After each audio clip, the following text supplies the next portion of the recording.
the left sideline and got the ball all the way up to the 33-yard line or so for a pickup of 4. Looked like Dalen McKnight was going to stop him in his tracks for no gain, but he broke off the tackle. Now that's the first time they've run the stretch play to the left. Trips right for Dylan Dreiling here in the gun. Dreiling, a very impressive player, has yet to really look the throw outside of one screen pass. Option play to right. Brown to the 30-yard line, 25, staying above the ground and finally rumbles down to the ground at the 20-yard line. Coming up slowly is Dalen McKnight. Hayden Brown, once he gets running downfield, you better look out because he is a tough runner, and that showed there on a gain of 13. There's another stretch play, kind of a read option out here to the right. They like this right side where they run behind 180, 245, and 205. 3 minutes to play with here in the first quarter. 7-0 Mustangs, but the Hayes High Indians knocking on the door for the second time. Run play, and Grossart goes low on Roy Maroney to the right side. Good work by the senior nose, getting the tackle for no gain. That's how you stop the running attack. Get a push up front, get off your block, stop them in the backfield, get good penetration by your D-line. 3 wide receivers out left here for Dreiling on a 2nd and 10 from the 20-yard line. Ball flies back to his chest. Maroney left side makes a cut up the middle and just has to bang forward where a couple of Mustangs are waiting. Torres leading the way. Grossart there as well as Maroney gets the ball inside the next deck wire of this red zone to the 18 for a gain of 2. So a big 3rd and 8 coming with 2:10 to go in the first. 7-0 Mustangs. A pair of receivers right. Maroney is like a tight end to the right side of the line. Out left, he has yet to be targeted, but it's a sophomore, Carson Kiefer. Could this be a passing situation? 3rd and 8. Roll out right for Dylan Dreiling. He's a lefty. Doesn't see anyone open. Now he tucks and runs and gets upended at the 15. Brooks Burgoon, the junior, gets the stop. Ball moves to the 14-yard line, so the scramble goes for 4. Well, what do you do here if you're Hayes? A 4th and short. Definitely go for it. You don't want to score or don't want to go touchdown for Central because you're already behind, but they are going to try to kick a field goal. Yep, they are going to try such a thing. Don't know whose number this is because on the roster I don't see it, so we'll do our best to try to get that to you. Matt Goodell, 6-foot senior, with a 31-yard try, and he splits the uprights.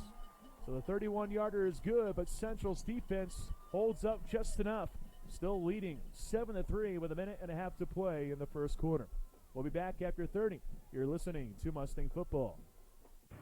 Gibson's Ace Hardware Home Center in Salina and Clay Center is owned and operated by the Jones family.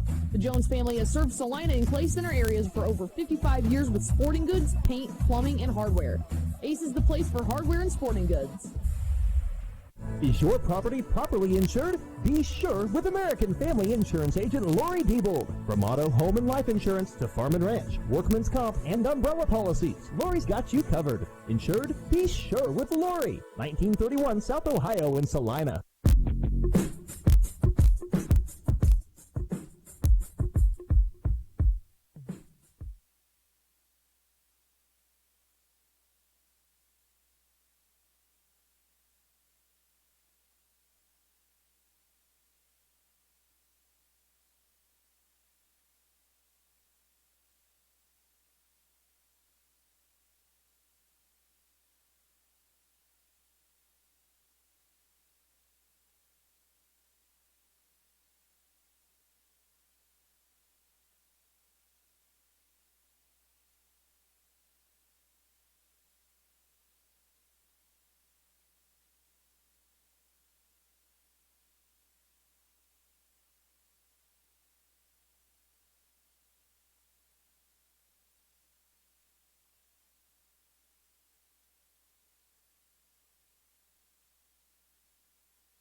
Are you planning to buy or sell a home or business? Ask for Emma. Emma Bixby, a licensed realtor with Coldwell Banker Antrim Piper Wenger Realtors, is eager to put her years of experience and real estate knowledge to work for you. Remember, real estate dilemma? Just ask for Emma. Hi, I'm Dr. Robert Murphy from Eye Care Associates of Salina. If you're ready to see what you've been missing, we'd love to welcome you to the Eye Care Associates family. To schedule an appointment, go to eyecaresalina.com, then click Request Appointment. That's eyecaresalina.com. Go Mustangs! Give us a call at Hometown Outdoor Power and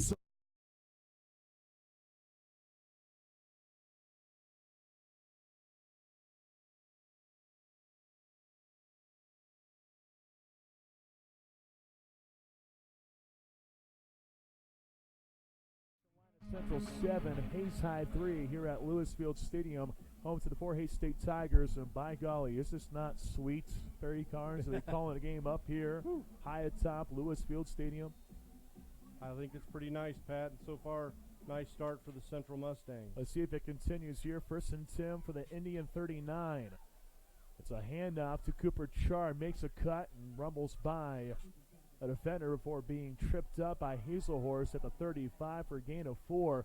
Jackson Cavanaugh has his shoulder pads off, and he also has his brace off as well. Don't know exactly what took place because he came off the field like nothing happened. 2 receivers right, 1 left for Parker Cavanaugh, his younger brother. Parker had a big run to give the Mustangs a first down before the quarter ended. 2nd and 6, and Parker Cavanaugh gives off the Cooper Char, and he gets met real quick by a Hayes High Indian. Coming off the edge and getting the stick was Gavin Myers, who leads the Western Athletic Conference by 13 tackles over his teammate Hazelhorse, and a big pop there for negative yardage. That time they kind of thought they were going to go heavy run package. They did, and they stopped them. Hayes looking a little bit confused here defensively on a 3rd and 9 from the 38-yard line. Parker Cavanaugh with a hard count now steers over far side, looking at Coach Mark Sambo, who is no stranger to this part of Kansas. 3 receivers right, 1 left. Snap goes back to Cavanaugh, floats to left. Cooper Char, screen pass, makes a reception. Ball came free as he went by the 35, down the numbers. He recovers the ball at the 32 for a gain of 6. So the Hayes High Indians still trying to withstand the drive here for the Mustangs, but the Mustangs don't exactly look to settle for a field goal here.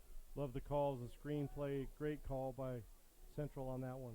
4th and 3 from the 32-yard line of the Indians. Big play here, 2 minutes into the second quarter. Mustangs leading 7-3.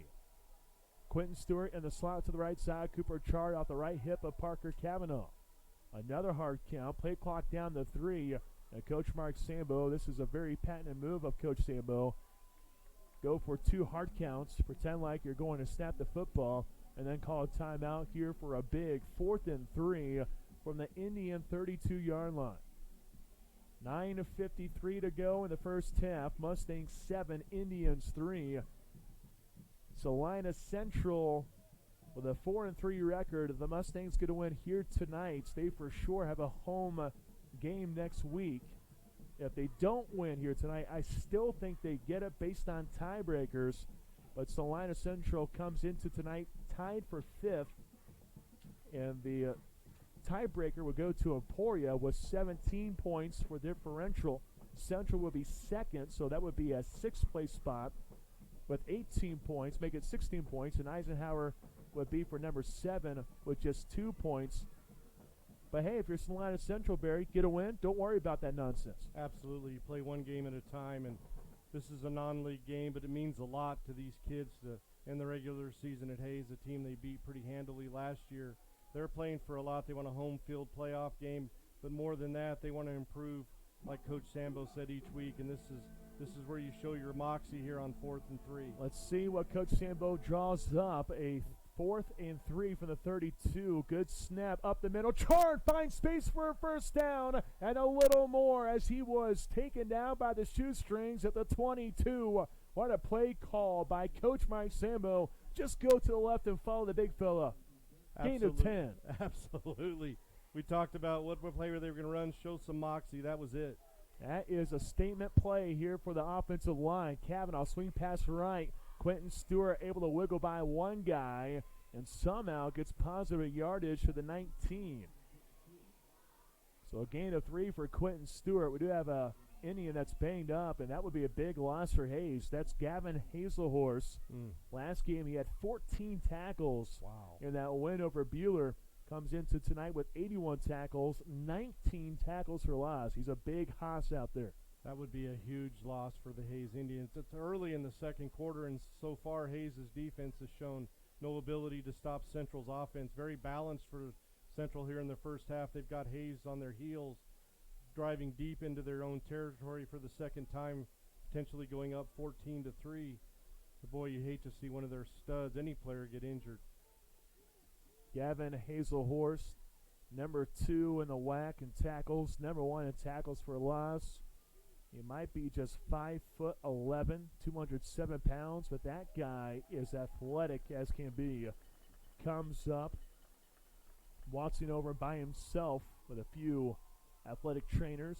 Good sign. Hopefully he can get back into this game. For those who are wondering, Jackson Kavanaugh had his shoulder pads off and also his brace off as well. It's Parker Kavanaugh who's into the game here in the second quarter.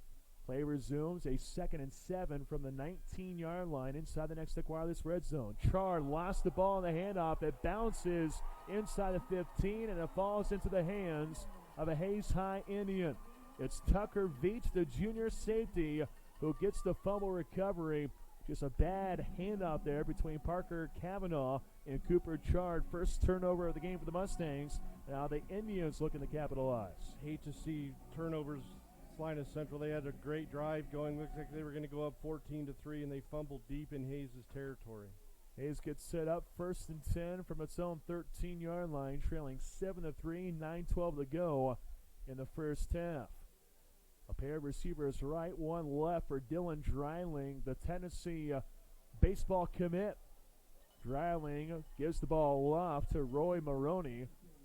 Brings the ball up to the 20-yard line. Gage Prester got him, and the knee touchdown at the 18, so only a gain of 5 for the sophomore tailback. Receiver to the far side of the football field, 3 left for Dreiling, and the left slot is Hayden Brown, who's been a talented tailback. One of a few seniors here for the Hayes High Indians celebrating senior night at Lewis Field Stadium. Dreiling taking his time, gets set up with Maroney off his right hip. Play fake, Dreiling drops back to throw, lobs it up near side, jump ball, and leaping up for the grab is Jaron Akanik. No surprise that the sophomore wide receiver comes down with that one. It's a big gain of 31 yards as his 28th grab goes for big yardage. That time he kind of threw a lollipop. Central was a little late getting there. Well, the one thing that Dustin Armbruster, who calls the games here for Hayes High, he gave us a warning that Dreiling has struggled with the deep ball, and he hooks up there for a big gain. Now here's Maroney off the left tackle on a sweep play. Gets tripped up by McKnight at the 44 of the Mustangs. Gain of 7 here for Hayes High. They have definitely found something on this stretch to the right. Now they're running it to the left, so they're mixing up their offense left and right on the stretch play. 7:50 remaining in the first half. 7-3 Mustangs. 2nd and 4 from the 44. Sweep right to Hayden Brown, and Brown is tough to take down as Craig True has to team up with Gage Prester inside the 40. He broke off right, brings the ball to the 37 for a rip of 7 yards. This Hayes High Indian team not playing around. They're going with the ground and pound. They have no interest trying to throw the football. Absolutely. They're 2 for 2 passing the ball, but boy, they've made a lot of yards rushing so far in the first half. Averaging 314 per game going into tonight's. And we have a false start on an Indian. So while Dylan Dreiling was trying to get everyone set up, a guy came across a little too soon. Central gladly takes that, leading 7-3, 7:20 left in the first half. But the Hayes High Indians knocking on the door. They turned the ball over on the first drive, got down inside the next wireless red zone. Last drive stalled and settled for a 31-yard field goal. Three receivers left, one right. Dryling keeps an RPO set, and he lets it fly at the last second. Probably a good decision for Hayden Brown not to make the grab. Had he done that, would have been for negative yards. But a true RPO set there. Looked like a design rollout left for an option play. Instead, it's an incomplete pass. Didn't we say Tim Tebow was on the field? Left-handed quarterback, definitely RPO. He rolls out. That was going to be a design throw the whole time. And he had some fire behind that ball, too. Would have hurt the hands of Hayden Brown, that's for sure. 2nd and 15 for the Mustang 42-yard line. Receiver left, 3 right. Roy Maroney off the right tackle. It's a jet sweep to the right. Hayden Brown down the far numbers with 2 big fellows leading the way. Dalen McKnight runs into him for the tackle, trying to get back to the original line of scrimmage, but he's just a yard shy. So a gain of 4 to bring up 3rd and 11. Big play here for both teams. Absolutely. Central's defense is kind of bent but not broken. This is a big 3rd down for their defense. This is huge. Trips left, 1 right for Dylan Dryling. 3rd and 11 from the 37-yard line. Design rollout left. Dryling gets popped low by Dalen McKnight on a blitz. And McKnight gets the takedown. Big loss back to the 49-yard line. No chance at a field goal for Hayes now. And Salina Central's defense once again comes alive. Dalen McKnight heard the words, this is a big play, and did he make a big play? He looked like Frank Clark on that play. Just went into the backfield. Huge quarterback sack to get their defense off the field. Loss of 11 as Hayes has to punt for the first time. It's Hayden Brown, his 32nd punt, averaging 34. Takes his time, boots it, spiral kick. Gage Presser returning at the 12-yard line. Finds space near side to the 25. Shakes off the defender at the 30-yard line and tiptoes up to the 33. That's a solid gain of 20 yards or so on the punt return as the Mustangs defense once again makes a huge play, preserving that lead at 7-3 for the Mustangs. 5:48 left in the second quarter. Wonder if Parker Cavanaugh has a few butterflies here. He probably took some snaps in practice. Don't know the extent of Jackson Cavanaugh's injury, but it looks like Parker will be playing the rest of the way. 2 receivers left, 1 right. Quentin Stewart behind the right tackle and right guard as a blocking back. Snap goes back to Cavanaugh. Pump fakes. Lets it fly down the middle. Logan Heigl with a reception at the 40.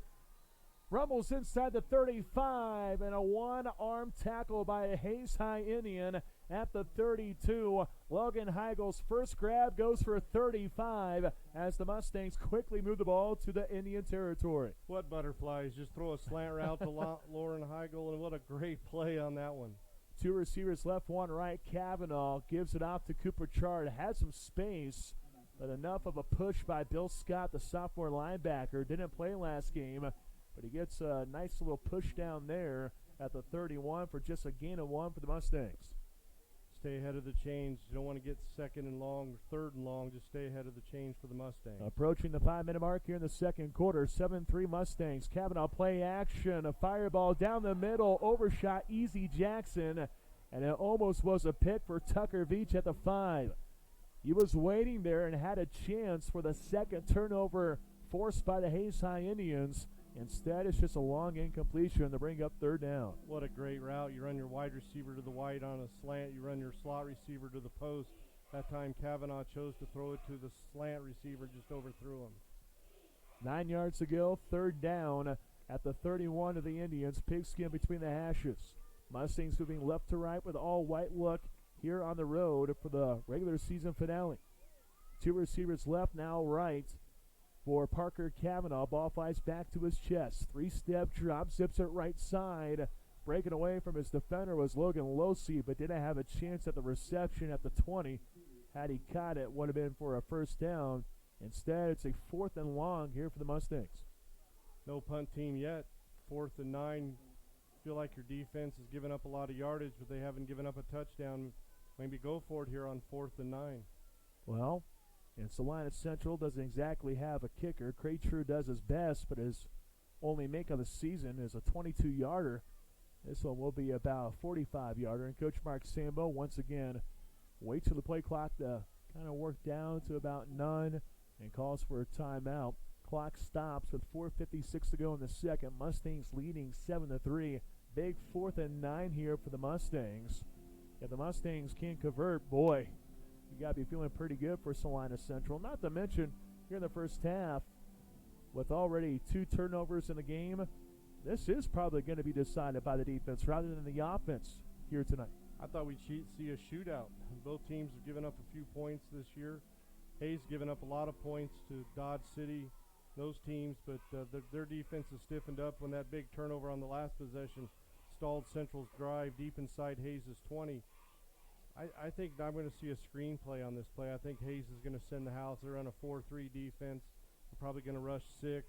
If I'm Central, I run a screenplay to my big boy Quentin Stewart and see if he can get us 9 yards. Well, we'll see what Coach Sambo does here. Big 4th and 9 coming from the 31 of the Hayes High Indians. 4:56 remaining. Mustangs clinging to a 7-3 advantage. They scored on their first drive after a Hayes fumble. 2-by-2 set for Parker Cavanaugh. Hard count, ball comes back now. 3-step drop, plenty of time to throw. Fireball right side. Quentin Stewart elevates and comes down with the ball at the 10-yard line near numbers. What a grab by the future Oklahoma State Cowboy. And what a pass by the sophomore Parker Cavanaugh down to the 9-yard line. Good for 22 yards on a 4th and 9. Wasn't a screenplay, but he threw it to Stewart. He threw it high so he could catch it. First and goal from the 9. Chard trying to go up the middle, but we do have a false start on the Mustangs. So back they go to the 14 for a first and goal from there. But what a grab by Quentin Stewart. Last year versus these Hayes High Indians, he had 3 touchdown grabs and a big grab there here tonight. What's his nickname, Pat? Mini Gronk? Yeah. You knew it, huh? He was a seam route. It looked like Tom Brady to Gronkowski, just like the Patriots styled up on that 4th down. What a call by Central. I'm glad you brought that up. I haven't said that too often here this season. Here's Chard up the middle. Pushes inside the 10 and tumbles down the 8-yard line. Gain of 6 as Cooper Chard runs into Gavin Hazelhorse, who was injured for a second, but he's back on the field. Second and goal from the 8-yard line here for the Mustangs. 2 receivers left, 2 right. High snap for Cavanaugh. It's a quarterback keeper, and 2 Indians stack them up. One being Trey Adams, the other Gavin Hazelhorse, and oh my, the ball got poked free by Hayes. That did happen. The Indians forced the fumble. Coming away with the ball was Devontae Robinson, the senior linebacker defensive end. Normally when you have a quarterback that gets stood up and the pile gets pushed backward, you blow the play dead. Not here on the road here for Hayes. I don't get that. He was definitely stopped. His forward momentum was stopped. They didn't blow it dead, and they fumbled on the second straight possession. Man, I just don't see that. Normally when you have a quarterback in that pile, you're trying to protect him, but not the case here in Western Kansas. So Hayes gets the football. 1st and 10 for the 12-yard line. Play fake. Dryling keeps it, runs down the right hashes, and he's a speedy guy. Israel Torres has to yank him down from behind, but it goes for a gain of 11. That zone play is so hard to defend because they run in the read option. Hayes has really made a lot of yardage with the stretch play, and the quarterback kept it on that one. Hayes trying to play with a little bit more of an up-tempo style now, with 3.5 to go in the first half, trailing 7-3 to Salina Central. 1st and 10 from the Indian 23-yard line. Ball placed right hashes. 3 receivers left here for Dylan Dryling. Chest high snap, looking to throw near side, lobs it up, a near interception. Dakota Hogan was praying that ball was down. Had it been down like it was like a strike zone, it would have been an easy pick 6 for Hogan. Instead, it's a 2nd down look.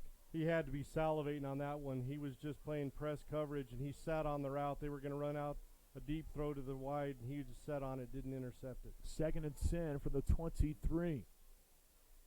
Tailback off the right hip of Dryling, blocking back to the left side behind the left tackle. Stretch play, instead of giving it up, it's Dryling off the right tackle. Flag is out at the line of scrimmage. Dryling does wiggle up to the 32. As it stands, it's a gain of 9. Let's see what is the call here, and it is a hold against Hayes. So the Indians move backward. Big penalty there at the line of scrimmage.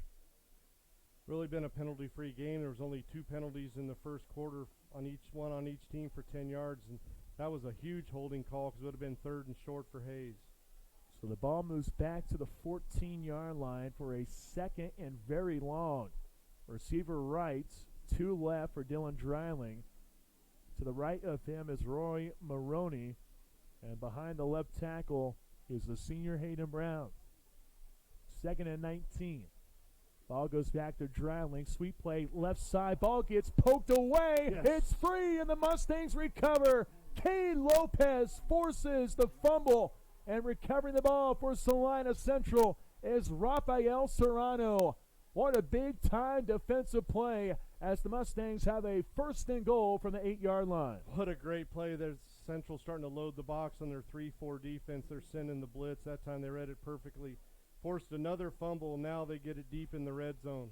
Oh, and also add insult to injury here. Roy Maroney comes up hobbling. He was the ball carrier trying to take the sweep. And Cade Lopez, who's had a phenomenal season, his 2nd forced fumble recovered here for the Mustangs at the 8 of the Indians. We have 4 fumbles here in the first half. It's been tough sledding here for the ball carriers. But maybe that just says a lot about the defense trying to punch the ball away. 7-3 Mustangs, 2:46 left here in the first half. 1st and goal from the 8.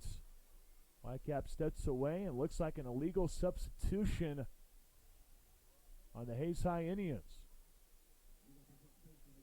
So moving the ball forward are the referees to the 4-yard line.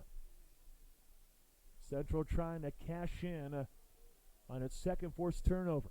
Spurting in motion, far side is Heigl. Little tap to him. Heigl gets the corner, breaks forward toward the end zone, and he spins in there for a Mustang touchdown. It's a 4-yard touchdown pass, technically, by Parker Cavanaugh to Logan Heigl. And the Mustangs cash in on their 2nd forced turnover here in the first half.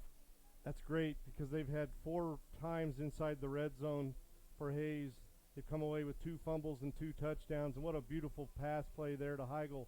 Excellent read. You got out to the pylon. Beautiful 4-yard run. PAT for Craig True gets it through. 14-3 Mustangs. 2:36 left here in the first half. We'll be back after 30. You're listening to Mustang Football.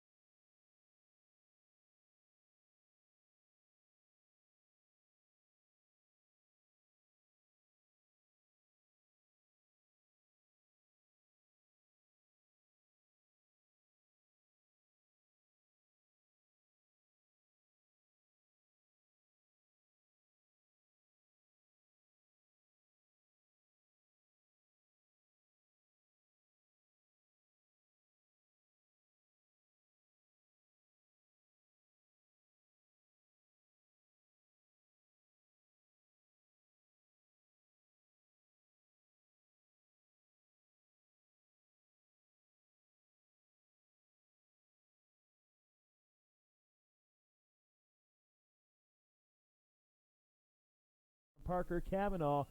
Mustangs are 2 for 2 after forced turnovers and leading 14-3, 2:40 to go in the first half. Kandick taking the ball at the 20-yard line, going from the far side to the near side, follows a lead blocker to the 25, and then a group of Mustangs team up for the tackle at the 28. Well, the name of the game right now here, Barry, is turnovers, and can you cash in? Salina Central has done that twice.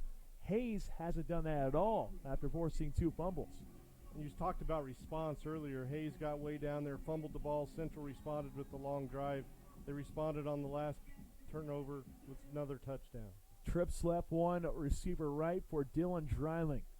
He's only thrown the ball a couple times, mainly for screen passes. He had one deep connection to the 49.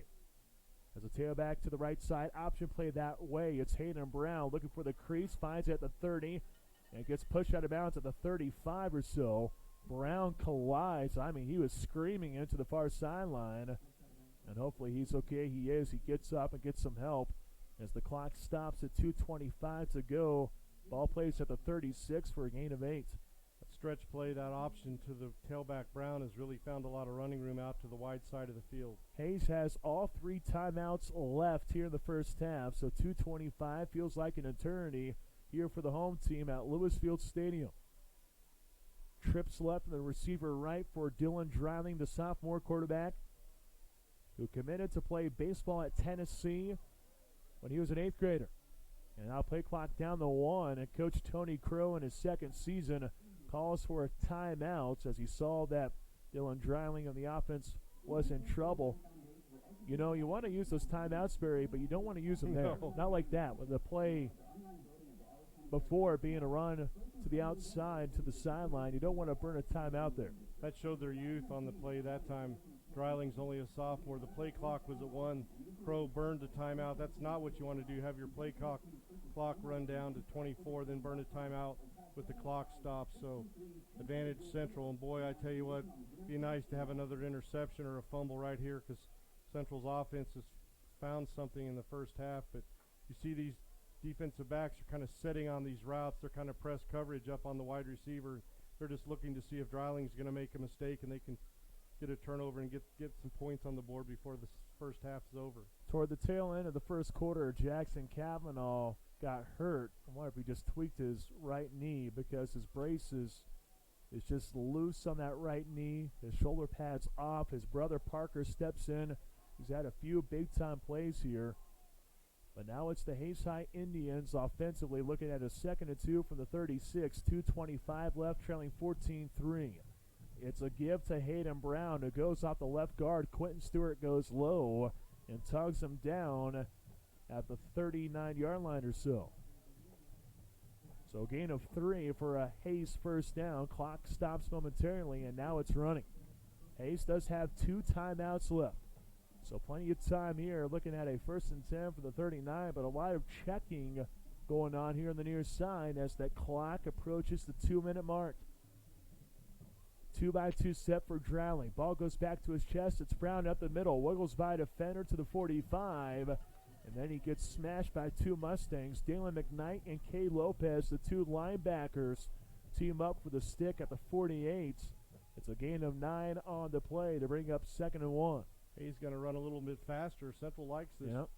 And now they are going faster. Brown following the center, Jimmy Rowe, and the left guard, Luke Fletcher. 2 big-time players up front for Hayes, and Brown just marches to the 48, making the 47 of Salina Central for a pickup of 5. Everything's right up the middle right now for Hayes. They're just burning a lot of clock. Yeah, down to a minute 25, trailing 14-3. 1st and 10 for the Mustang 47. Option play left, late pitch. Hayden Brown secures it with one hand, and Dalen McKnight, not fooled, sprints in the backfield, gets the rope down at the 49 for a loss of 4, and that forces the 2nd timeout for Tony Crow. With 1:12 to go, his team looking at a 2nd and very long, and also trailing 14-3. I think Dalen McKnight's figured out this option to the left. The last time they ran it, he forced a fumble deep in their own territory. Central recovered, scored deep in Hayes' territory. This time they run the same play, and Dalen McKnight comes out of nowhere. 4-yard loss. He's got this figured out at his linebacker position. Dalen started at Salina Central in 2017, went out to southeast of Salina, and last season as a Trojan had 68 tackles, 4 for loss, and an INT. He's been a great addition here for Salina Central this season.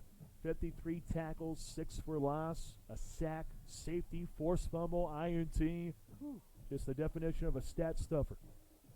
He's the stud. That's a stack stuffer. Right now, if you're Salina Central, you look like you're forced.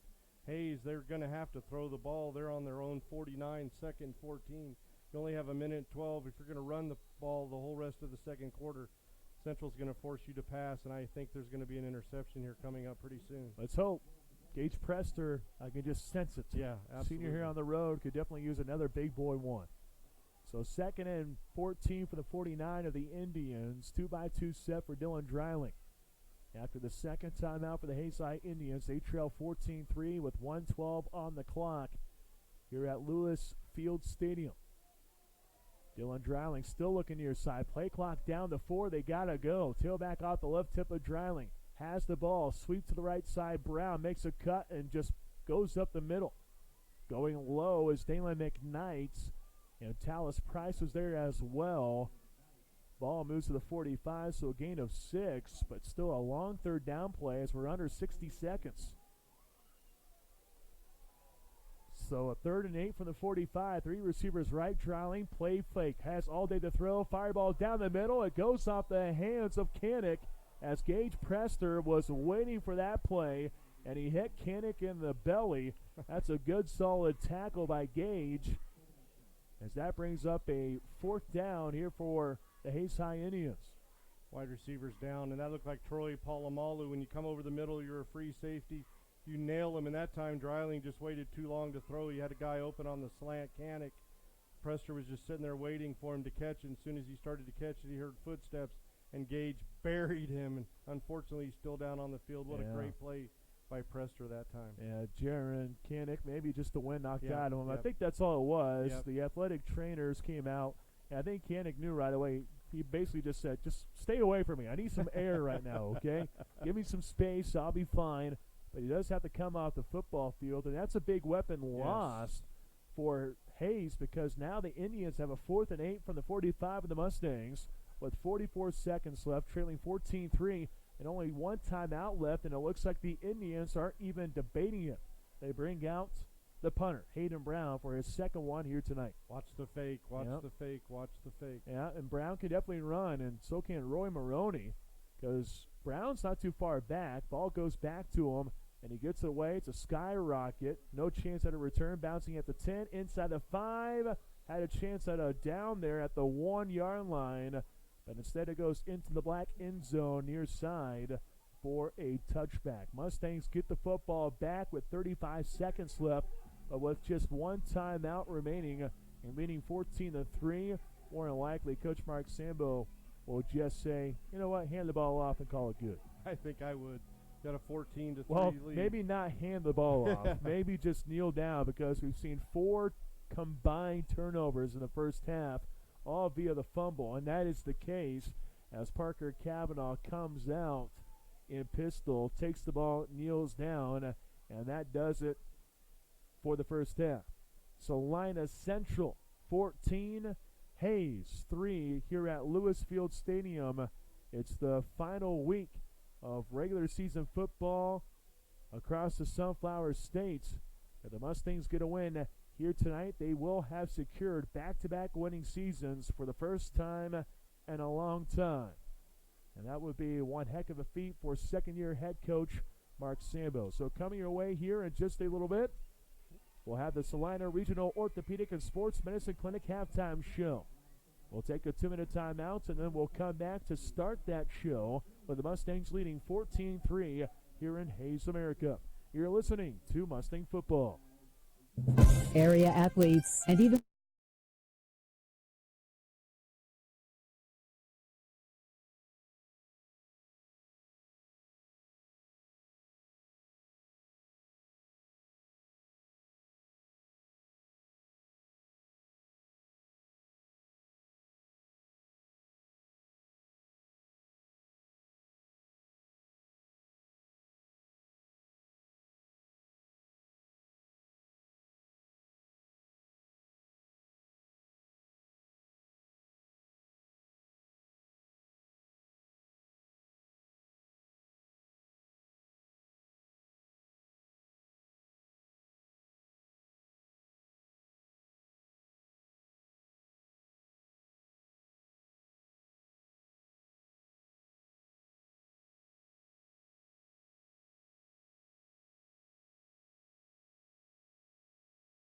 Try Freddy's Frozen Custard before or after the game. Try Freddy's world-famous mouth-watering steak burgers, or celebrate with a victory frozen custard.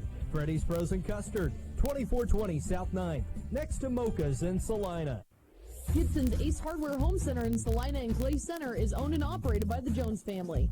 The Jones family has served Salina and Clay Center areas for over 55 years with sporting goods, paint, plumbing, and hardware. Ace is the place for hardware and sporting goods. Your dream is out there. Protect it with American Family Insurance. Contact New Schaefer and Associates Incorporated today and dream fearlessly, because Darren New Schaefer and American Family Insurance have you protected. The New Schaefer and Associates Incorporated agency is located Melissa at says you're a 1528 traitor, East Barry. Island Avenue in Salina. American Family Insurance. Are you planning to buy or sell a home or business? Ask I don't for think Emma. she'll care. Emma Bixby, a licensed realtor with Coldwell Banker There you and go. Piper Wenger Realtors, is eager to put There you her go. years of experience and real estate knowledge to work for you. Remember, real estate dilemma? Just ask for Emma. Is your property properly insured? Be sure with American Family Insurance agent Lori Diebold. From auto, home, and life insurance to farm and ranch, workman's comp, and umbrella policies, Lori's got you covered. Insured? Be sure with Lori. 1931 South Ohio in Salina. Your home for the Salina Central Mustangs. Sports Radio 1150 KSAL. Salina, a Rocking M media station. Welcome to the Salina Regional Orthopedic and Sports Medicine Clinic halftime show. Coming up, we recap the first half, check the stats, and look at the Salina Surgical Hospital scoreboard. This is Salina Central Football. Salina Central on top, 14-3 after 2 quarters of play here at Lewis Field Stadium, home to the Fort Hays State Tigers. Welcome into the Salina Regional Orthopedic and Sports Medicine Clinic halftime show, alongside color analyst Barry Carnes, producer and studio engineer and birthday boy Michael St. John. I'm Pat Strothman, working with athletes of every level to help prevent injuries, enhance performance, or to heal through surgery and rehabilitation. At the school, on the field, or in their clinic, they are ready wherever and whenever you need them to help you get back in the game. The home field advantage starts at Salina Regional Orthopedic and Sports Medicine Clinic. Well, I'll tell you what, the biggest difference in this game, who is capitalizing on miscues? Both teams with 2 fumbles each. The difference, Central has 2 touchdowns off those miscues. Hays has none. That's the difference right now here in Hays, America. The first turnover took place on the opening drive as the Indians just ground and pound their way to the 20 of the Mustangs.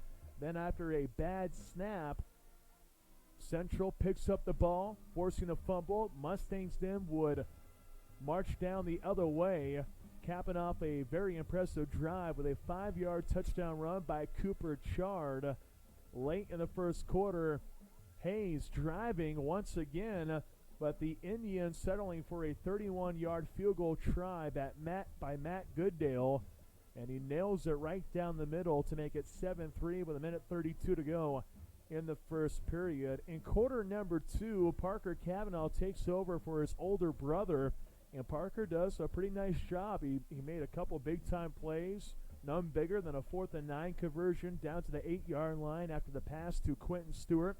It was dynamite, but that drive ended with a fumble as Parker Cavanaugh was trying to go left. He got stood up. The pile gets pushed back. But, you know, you would think that would be called dead. Not the case, as the ball was punched away. Hays recovers, but then the very next thing, Hays turns the ball over. A little running play to the left side. Cade Lopez jars it free, picked up by Serrano at the 8-yard line of the Indians. Next play, well, play didn't happen. An illegal substitution against Hays. Free 4 yards for Salina Central.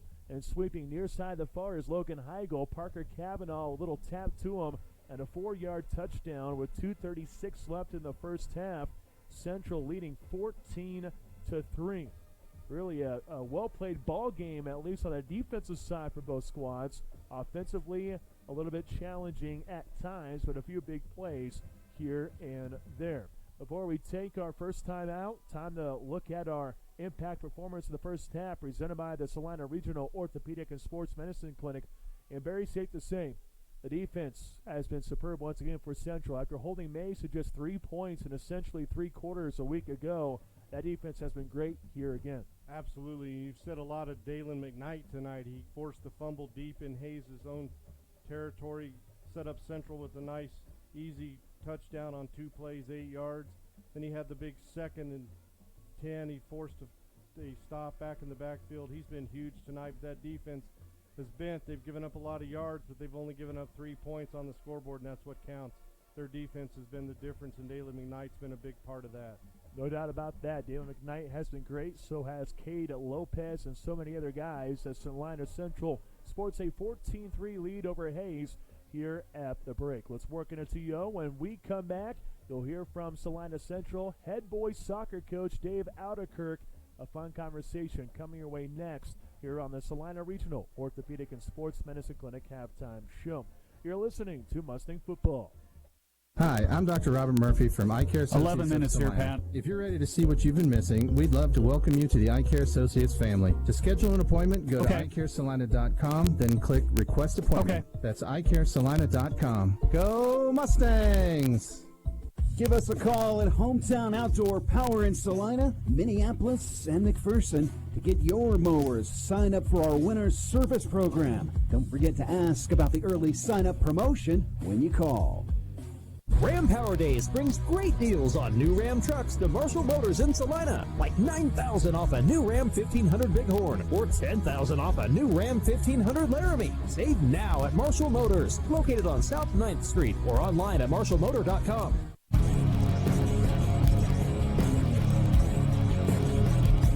Welcome back into the Salina Regional Orthopedic and Sports Medicine Clinic halftime show.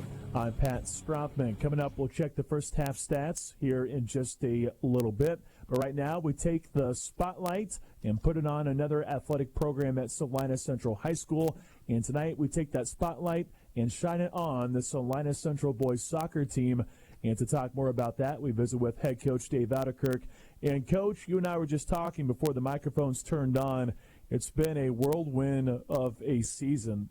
To start the season, a little rough, but a lot of injuries hampering your team and the ability to go out and get some wins. But down the stretch here, your team is starting to come alive, and that's obviously what you want going into postseason play here before too long. Just your thoughts on the season so far, Coach?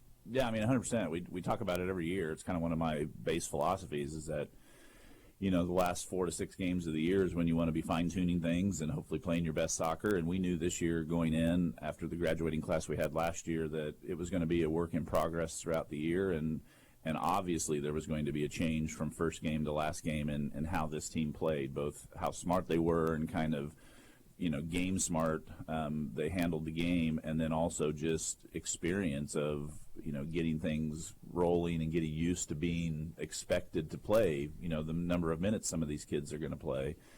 Yeah, you know, the first, I think I figured it out or went through and looked, you know, a couple games ago, and in our first 4 games, we lost a guy every game for the first 4 games. We started the season with one guy kind of dinged up just a little bit, so he didn't play the first game. And then by the time we got to the 4th game, we had 3 or 4 guys out, and we were already a little bit thin on the roster anyway, just as far as numbers go. So when you don't have a bunch of guys behind the, you know, the starters to just step in and fill roles, or at least experienced guys. I mean, we had guys, but nobody that had, you know, a bunch of varsity experience. So you're asking guys that are hopefully only going to play kind of a backup role for you early on in the season to go in and start and play some serious minutes. But everybody did a great job. I mean, you know, we as a coaching staff tried to be patient with the idea that, you know, from first game to last game, these kids were going to have to learn, and maybe in some cases learn the hard way. Then you combine it with the fact that we played easily the toughest part of our schedule in the first half of the season, especially the first, you know, 6 or 7 games. You know, we were missing, I think, for our 2 toughest opponents, Goddard Eisenhower and Mays South, we were missing 2 or 3 guys for both of those games. So, you know, it was interesting. Now that we're getting guys back, we're kind of in the last half of the season. Everything seems to kind of start to gel, and you get some opportunities against teams, and you know, we've done some good things with it, and that's all you can ask is take advantage of the opportunities you're given, and when you get an opportunity as a player, take advantage of it. I'm glad you brought that up. At what point in the season did you see the team completely come together and gel completely together? The Andover Central game, which was, I think, around game 8 or 9, right before Salina South. I mean, it was the game before Salina South. We had 2 players that had still been out, and they came back in limited fashion for that game. Played, you know, Logan Johnson had been out since the 2nd game of the year, and he probably played, you know, 15, 20 minutes in that game for the first time. And then Liam Foley also had been out for 2 or 3 games during that stretch with an ankle, and he came back and played some limited minutes for us. And I kind of did it intentionally. They probably could have played a little bit more than that game. We played a really solid game. We played Andover Central to a 3-2 loss. We were tied with them late in the game.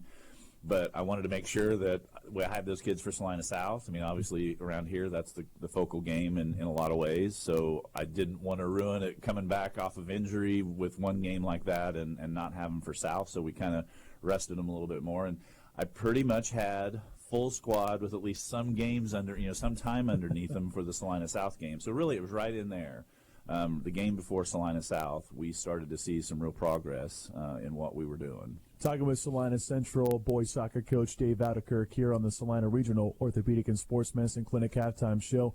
Coach, who's really caught your eye here for the season? You brought up how many guys you lost from last season. Obviously, you have a few guys coming back that I know I remember off the top of my head, but who are some of the guys who have really caught your eye this season? Well, it's been a step-up season for a lot of guys. I mean, obviously we have the 2 seniors that have played the previous years, and Malcolm Berkeley and Aaron Wilson, and they're doing an outstanding job both in the leadership roles, they're captains for us, and performance. I mean, they've done what we needed them to do, which is be out there on the field a lot and, do the things that show the other guys on the team what it takes to win soccer games, because they've been part of all the winning in the previous 2 or 3 years. But then you've got the 2 other seniors. We have 4 seniors on the team, Brian Penna and Tristan Abrams. And Tristan has probably been the biggest step up because he didn't get a whole lot of minutes varsity-wise previous to this year. But as the season progressed, I just remember there were a couple practices. The coaches and I were watching certain games that we were doing, or scrimmage games that we were doing, and it was like Tristan was kind of starting to stand out within the context of those. And so we started giving him some more minutes in games, and he's really come along really nice. So I think that's somebody that has, as far as the seniors go, really picked up his game and done some good things for us. Because Aaron and Malcolm were guys that, while they're important to us, the degree of improvement for them probably wasn't going to be as much as somebody like a Tristan who just hadn't seen a lot of minutes in the first few opportunities he got. It took him a little while to kind of get into the speed of play. I mean, Malcolm and Aaron already knew it, and even Brian. Absolutely, yeah. Brian, for that matter. And then we had a freshman that played a lot of minutes, and we've tried to take a little bit of pressure off him. Leo Berkeley, Malcolm's brother, has been a big factor for us. And now late in the season, we're probably not putting quite as many minutes on him, but it's we were probably expecting too much of a freshman at that point in time, and so he's given us high quality minutes when he's in as a freshman. And then you've got Logan Johnson and the Foley brothers. I mean, Nolan and Liam are both the midfield right now has probably been our biggest change. We've got Logan Johnson, Nolan Foley, and Malcolm in the middle right now. And all of those guys have really stepped up in the last 3-4 games. We're 4-1-1 in the last 6 games. And that midfield has made a big difference for us. And then our back line, we've actually got 2 shutouts in 1-0. We're not putting a bunch of scores on the board. Still, but a 0 on the back end is what you're looking for. And we've had a couple shutouts here in this stretch. And so that means our defensive line and our goalkeepers are making some improvements. And you just, in general, as a team, they're doing what we're asking of them, and hopefully as a coach, if you're asking them to do decent things and things that they can accomplish and that are going to win games for you, it's going to work out, and that's what's happened for us. I mean, 4 seniors on this squad, but it seems like the future is looking bright, though, with another Berkeley coming up, which that's no surprise, I guess. I feel like you'll never run out of Berkeleys, which is a good thing. That's right. Oh, yeah, it's a great thing for me. Yeah, 2 minutes. We have Leo, and then he has a brother below him that's in the club right now that's playing, so there'll be a couple Berkeleys on the team next year, I hope, obviously. I would love to see that name more often but all of them. I mean, the great thing about this squad is the chemistry and just kind of the attitude of the team. Even when we were in a 7-game losing streak, when we were playing all the tough teams and had all the injuries, the guys came to practice every single day. Oh, yeah? How so? They did the film sessions that we were asking them to do and did the homework around the film that we asked them to do, because we knew this was a team that we could make an impact on just kind of how smart they were playing and, situational things on the field. Oh, wow. Recognizing here's why we're asking you to do it so they could see it in the film. And so once that all kind of started to gel, it was really good for this team. No doubt. Coach, thanks a lot for the time. Hey, I appreciate it anytime. He's the king of multitasking. Go Mustangs. Salina Central boys soccer coach Dave Ouderkirk here on the Salina Regional Orthopedic and Sports Medicine Clinic halftime show. Up next, we'll have the first half stats. You're listening to Mustang Football. Area athletes Only Pat. and even weekend warriors have a big home field advantage. Salina Regional's Orthopedic and Sports Medicine Clinic, working with athletes of every level to help prevent injuries or to heal through surgery and rehabilitation. You can count on Did you get the Salina Emporia Regional Junction Orthopedic score, and Pat? Sports Medicine to get you back in the game. Led by I orthopedic haven't seen surgeons that one Drs. yet. Timothy Hawks and Travis Rump, and sports medicine physician Dr. Yeah, Valley Matthew Center. Kyle, along with an A-team of certified athletic trainers and physical therapists. Salina Regional Orthopedic and Sports Medicine provides athletes with the highest quality, most timely care. At the school, on the field, or in our clinic, we're ready wherever and whenever you need us to help you get back in the game and keep you in the game. Salina Regional Orthopedic and Sports Medicine Clinic. The home field advantage starts here. Visit us at salinaregionalsportsmedicine.com. All right. Welcome back to Lewis Field Stadium, home to the Fort Hays State Tigers. Salina Central on the road here in western Kansas, sporting a 14-3 lead here at the break. Let's go through a Salina Surgical scoreboard look here. Opening their doors in 1999, Salina Surgical Hospital is proud to be partially physician-owned.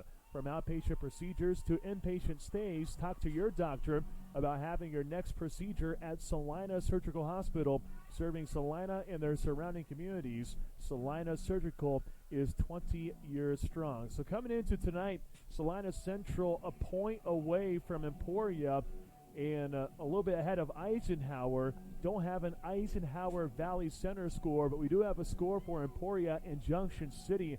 Emporia and Junction City scoreless at the half. Wow. Meanwhile, another scores, Republic County all over Sacred Heart, 56-14 at the break. Smith Center dominating El Saline, 27-0 at halftime. Ulysses 28-zip over Abilene at the half. Minneapolis sporting a 12-0 lead over Phillipsburg. Smoky Valley leading Rock Creek 22-15 at the break. And Salina South 20-3 over Newton at the half. All right, Barry, real quick. Stats. Give me some quick hitters as Salina Central gets ready to return this kick. Quick hitters. Hayes is 2 for 5, throwing the ball for 37 yards. They've run 28 times for 135 yards, 172 yards total offense in the first half for Hayes. Salina Central, very, very balanced. Both Kavanaugh brothers, 6 for 10 for 84 yards. They've run the ball 18 times for 103 yards. They have 28 plays, 197 yards total offense. The big play so far is third down. Hayes 0 for 3 on third down. Salina Central 2 for 4 and 2 for 2 on fourth down. Salina Central set to return. Gage Presser standing at the 10-yard line. Matt Goodell, who nailed a 31-yarder for the only points of the first half for Hayes, has the ball teed up at the 40. Runs up, going into a very slight breeze from the south. Ankle kick near side, bouncing once. And then it goes off the paws of Presser, returning at the 7. Shakes by a defender and a strong takedown just past the 15-yard line. Kanik is the one who got the hit. But Gage Presser shifty enough to at least get some positive yardage as the ball is placed down at the 17-yard line. Did receive word that Parker Kavanaugh is playing here because Jackson Kavanaugh, his older brother, shoulder injury. So Jackson out for the game. Parker took over toward the later part of the first quarter, and he's been solid so far. High snap to open this drive. Chard following a big fella. Make it 2 as he breaks to the second level, bouncing off Hayes High Indians left and right, and he pushes the ball to the 31. Great start, a 13-yard beauty by Cooper Chard on the ground. He was great in the first half, 12 carries for 55 yards and a touchdown. He says, how about my next 100 yards tonight? He's going to get it early in the third quarter running that way. He was following 2 guys who put his hand on one rear end and then the second one of the big fella and just broke into the second level. 1st and 10 for the 31 of the Mustangs. 2 receivers left, 1 right for Parker Kavanaugh. Ball goes back to his chest, play action. Lets it fly near side, jump ball underthrown and nearly picked off. Easy Jackson, the intended receiver, turned into a defensive back as he broke up the pass. Tavian Kramer, the 5'7 senior, almost had his 5th INT of his career. Instead, a long incomplete pass. Real fortunate there for Central Mustangs. He threw that one up, and it was just man-on-man coverage, and Easy Jackson went back in the huddle. Do have a flag at the 30-yard line, an eligible receiver down the field. So the Mustangs move back to the 26. Just getting underway here in the second half, 45 seconds in, 14-3, Salina Central. 2 receivers right, 1 left. Kavanaugh with a give to Cooper Chard. Went to the right guard, Evan Bishop, and then got pushed back. Big fella, Gavin Hazelhorse with the tackle. As Cooper Chard maybe gets a gain of 1 if he's lucky to bring up a 2nd and long. He's had a good game, and they need to keep riding him. Play action pass will work because Hayes is sending 7 guys into the middle. 2 receivers right and 2 left. Logan Heigl in the left slot here for Kavanaugh. Empty backfield and a timeout. Coach Sambo saw something was off. Comes sprinting onto the field and burns his first timeout here in the second half with 10:44 to go in the third quarter. Mustangs leading 14-3. Hayes went from a 4-3 defense. That time they went kind of a 3-3 where they dropped one of their defensive linemen into the linebacker slot. I don't know if that's why he called timeout, but he definitely saw something he didn't like. And, boy, that's early to burn a timeout here in the third quarter.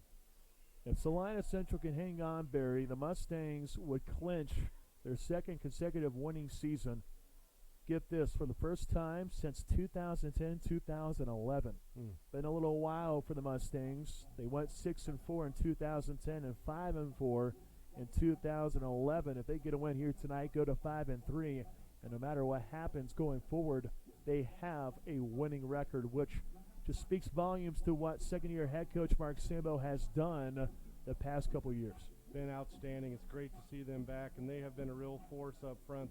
They have some big bodies up front. That's where you start to turn around a program, and that's what they've done. 2nd and 14 from the 27 after the timeout. 2-by-2 set. Quentin Stewart off the left hip of Parker Kavanaugh. Drops back to throw. Pump fakes.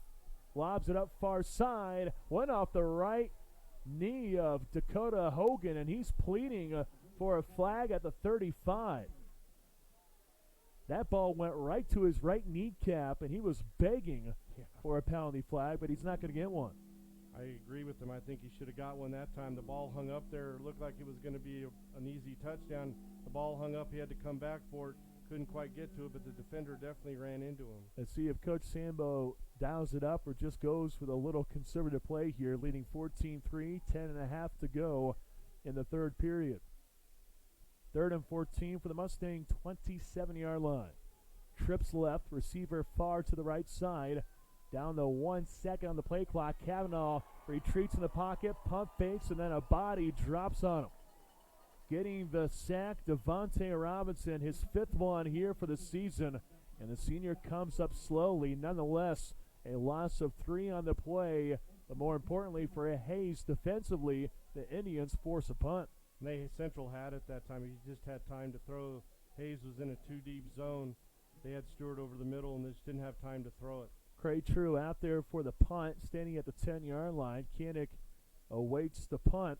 Now, keep in mind, this guy's pretty slippery. He had an 88-yard punt return for a touchdown versus Junction City in the season opener. Now, it's back on September 6th. True standing at the 10, waiting for the ball. Here it comes, high snap. Here's some pressure, gets it away. Low kick and also a short one as it stays in Mustang territory. The knuckler dies at the 48-yard line. So only a punt of 21 yards as Hayes receives great field position. But the Indians had 2 turnovers in that first half, and both went the other way for touchdowns in Central's favor. With 9:53 to go here in the third, the Indians trailing 14-3, and they're trying to change that storyline. Asking your defense to make an early stop here in the third quarter at midfield. Let's see if Central can stiffen offensively. 3 down linemen at the moment. As Salina Central, the entire defense hopping up and down. 1st and 10 for the 48. Stretch play right. No driving. Keeps it. A poor decision as Brooks Burgoon comes screaming across the line and gets the stick for -3 back at the Indian 49-yard line. Great play by Brooks, his second tackle for loss this season. That was a poor decision by Dreiling. They ran the read option stretch play to the right, and they had room to run. He kept it, and Burgoon said, "Thank you very much." 2nd and 13 for the 49 of the Indians. Pigskin left hash, all maroon look here at home for Hayes as they move left to right. White helmets with that spearhead on both sides. Receiver make it 2 right, 1 left. Option play left side. Dreiling keeps as Central shuts down the pitch option. And then Israel Torres bangs into the quarterback right at the far numbers near midfield. Only a gain of 1 to bring up 3rd and long. Tallis Price read that perfect from his nose tackle. He drew it out and made a perfect play for no stop. No gain here. Back to the 49. I thought that Drowning had a chance to get it to at least midfield. So a 3rd and 13. Trips right, receiver left, blitz shown far side by Kay Lopez. Let's see if Central sticks with it as Austin Kingsbury, the first-year defensive coordinator, makes a switch himself. 3 down lineman for the Mustangs. Play clock down to 3. Snap taken. Drowning retreats. Screen pass left side. Yes. It's picked. It's Tallis Price. Far side 30, 25, and Hayden Brown takes him down at the 20. It's a big man INT. Another big boy play by the Salina Central defense. And the Mustangs force their third turnover and get the ball at the 19 of the Indians. Oh, you got to love that if you're Tallis Price. They threw it right in his hands. They ran the screen. 2 big plays on a row. And 2nd down, he did a great job stopping him for no gain. He goes, sees the screen, he reads it, runs out into the flat, and they throw it right in his hands. 2nd INT for the big fella this season. His first one went for a touchdown. I know he wanted 6, but hey, I think you'll gladly accept the fact that his team has a 1st and 10 for the 19 inside the Next Tech Wireless red zone. Chard with strong running, bangs up into the middle, spins to the right down the right hashes, and moves the ball to the 12-yard line. Goes for a gain of 7. 8:07 to play here in the 3rd quarter. 14-3 Mustangs. Mustangs received 14 points off 2 turnovers. Can they make it 21 after 3? 2 receivers left, 1 right. High snap for Kavanaugh. Gives it off to the jet sweep left side. But we do have a penalty flag. False start against Salina Central. Kind of looked off a little bit because the Mustangs up front moved and the ball was kind of late to arrive to the quarterback, Parker Kavanaugh. Unfortunate for the Mustangs, you don't want any type of negative plays in your red zone. They only had 2 penalties in the first half. They have 2 early here in the 3rd quarter. So a 2nd down and 8 look. They get 2nd and 7 from the 17-yard line of the Indians. Pigskin right hash. High snap to Kavanaugh and another flag. Timing is just off right now, and that's the one thing when you bring in a new quarterback, and now Coach Mark Sambo is confused, gets an explanation. I don't know, maybe he's thinking, hey, well, who's doing it? So back to the Mustangs, trying to cash in on the 3rd turnover, but they're moving in reverse at this moment. Ball now outside the Next Tech Wireless red zone at the 22. Mustangs with an all-white look here on the road at Lewis Field Stadium. 2-by-2 set for Parker Kavanaugh in shotgun. Blitz shown, here it comes. Kavanaugh sees, rolls to the right side, gets by 1, but he can't get by the 2nd, or does he? He got pulled down to the last second by Trey Adams. And I thought that Parker Kavanaugh maybe threw the football in time, but it appears his rear end touched way back at the 37-yard line of Hayes. That's a loss of 15. What if they sent the house that time? They were going to dare Central to throw one. That time he had nowhere to throw, he had nowhere to run, and it's a huge loss. And on top of that, the Mustangs are outside of field goal range. Had Coach Sambo decide to go that route. 6.5 remaining in the 3rd. 14-3 Mustangs. 4 wide receivers for Parker Kavanaugh. 4 down linemen shown for the Indians, and only 3 come. Kavanaugh squares his shoulder, zips it over the middle. It's tipped, and it goes to a Hayes High inning at the 15. Returning, it goes to the 30 far side and gets taken out of bounds. Making the interception, Hunter Harris.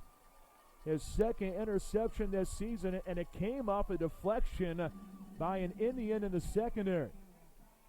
The Indian was just trying to bat it down, and it went into the hands of Harris, who was Johnny on the spot. And after the forced turnover by Central, the Indians get the ball right back after back-to-back INTs. Penalties on that drive just really crippled Central's chance to go up 21-3. So trips right and a receiver left. 1st and 10 here for Dylan Dreiling. 6:10 to play in the third. 14-3 Mustangs.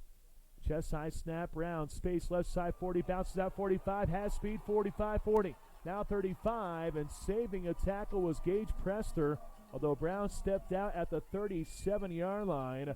Big rip of 28 yards as the Indians quickly move the ball to Mustang territory. That was just a dive over the left tackle, and he had a lot of space to run out there.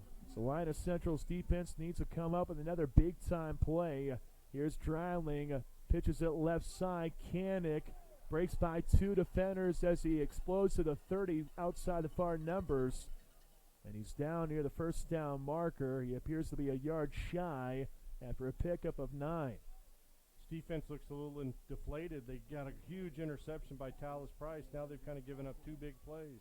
Well, Salina Central needs to tie it up, that's for sure. Hayes has yet to capitalize on a turnover. Maybe that changes. Trying to cut back was Hayden Brown, and he falls down near the line of scrimmage. Comes up hobbling. He's okay. You know, a guy we haven't seen here in the second half is Roy Maroney, who went down to an injury late in the second quarter. So first down for the Indians at the 26, 1st and 10. Here for Hayes, pigskin left hash. Indians moving left to right. Senior night for the regular season finale here for 2019. 3 receivers right, 1 left for Dylan Dreiling. 1st and 10 for the 27. Play fake, pops back to throw, lobs it over the middle. 2 guys in the area looking for the pick, Craig True and Gage Prester. Prester teamed up with Dalen McKnight as they locked down the attendant receiver, Carson Kiefer. Ran a post route that time. It was perfectly read by the linebacker and the safety. Hayes wants interference. That was way over his head. So good coverage by Salina Central's defense. The Mustangs could use a few more of those big-time plays, as they have been nails here tonight. 2x2 set for Dreiling in the gun. Sprinting in motion, Kanik far side, gets on the jet sweep. Central fills the hole. Talus Price trying to take down Kanik outside the numbers. And Kanik was able to explode past the 25, but Price hung on and dropped on his legs as the pigskin gets put down at the 22 for a gain of 4.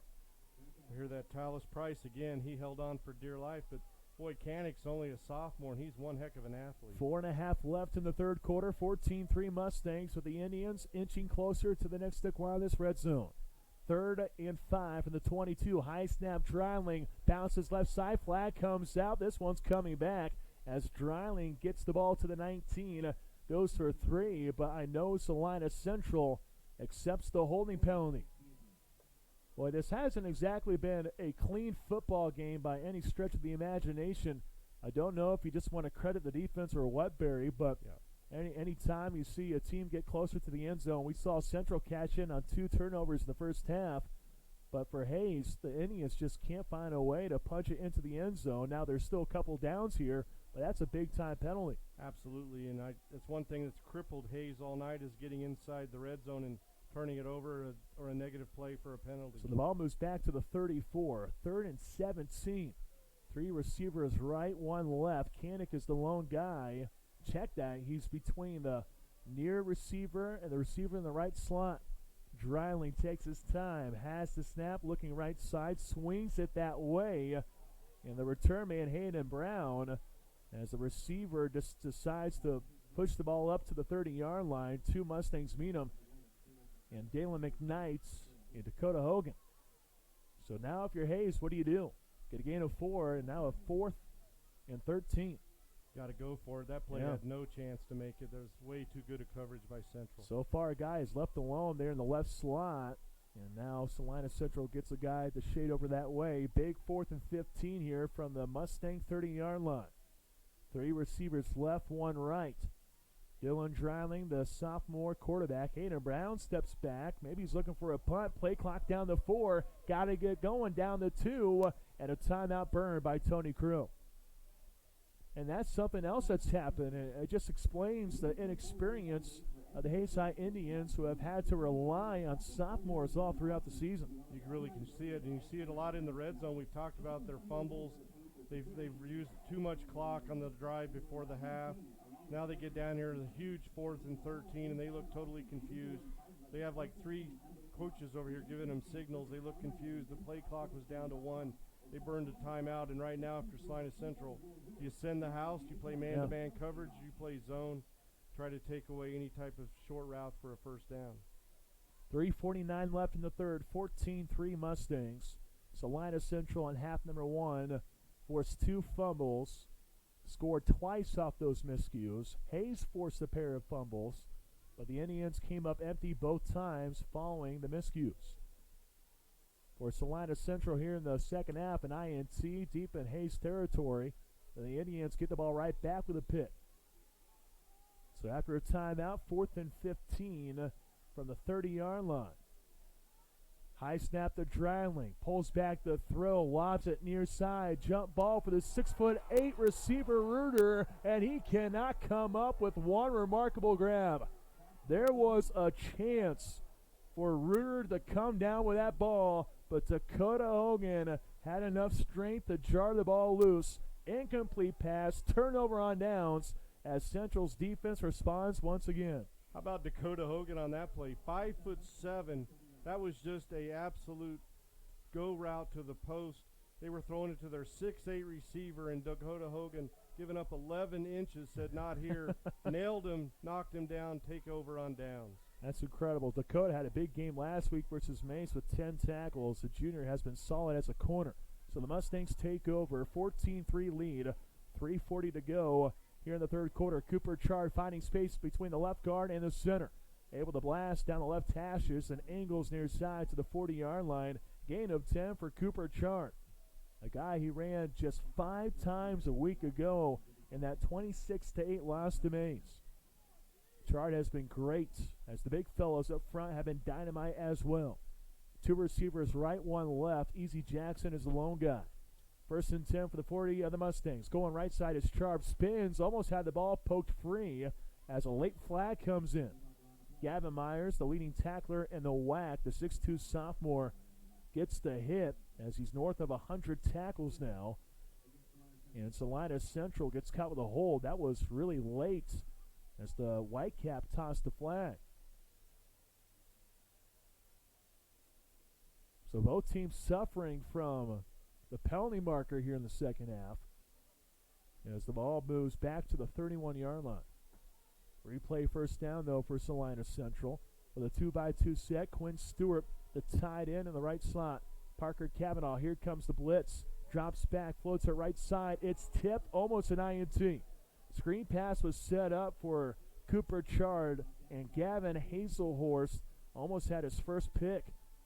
Roughing the passer. Well, that'll help out Salina that'll Central. help him out. I looked away for a second to make sure I had the right number, and then all of a sudden, Barry Garnes is pointing to the field in celebration. Well, absolutely. Number 32, he went unabated to the quarterback and to Devonta Robinson.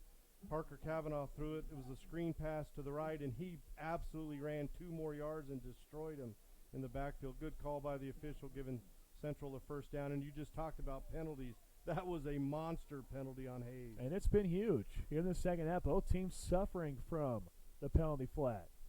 Automatic first down, all-out blitz coming. Handoff, Cooper Chard left side, breaks away to the 45, 40, bounces out near side, 35, 30. Trying to stiff arm a guy, but he gets pushed out at the Hayes 27-yard line. Cooper Chard with a big rip of 27 yards as the Mustangs creep closer and closer to that next 10 wireless red zone. I love those running backs that have number 21. They always seem to come up big in these games. They kind of remind me of some pro player. I don't know who he is, but who's that, Barry? Ezekiel Elliott's pretty good. Yeah, I think so.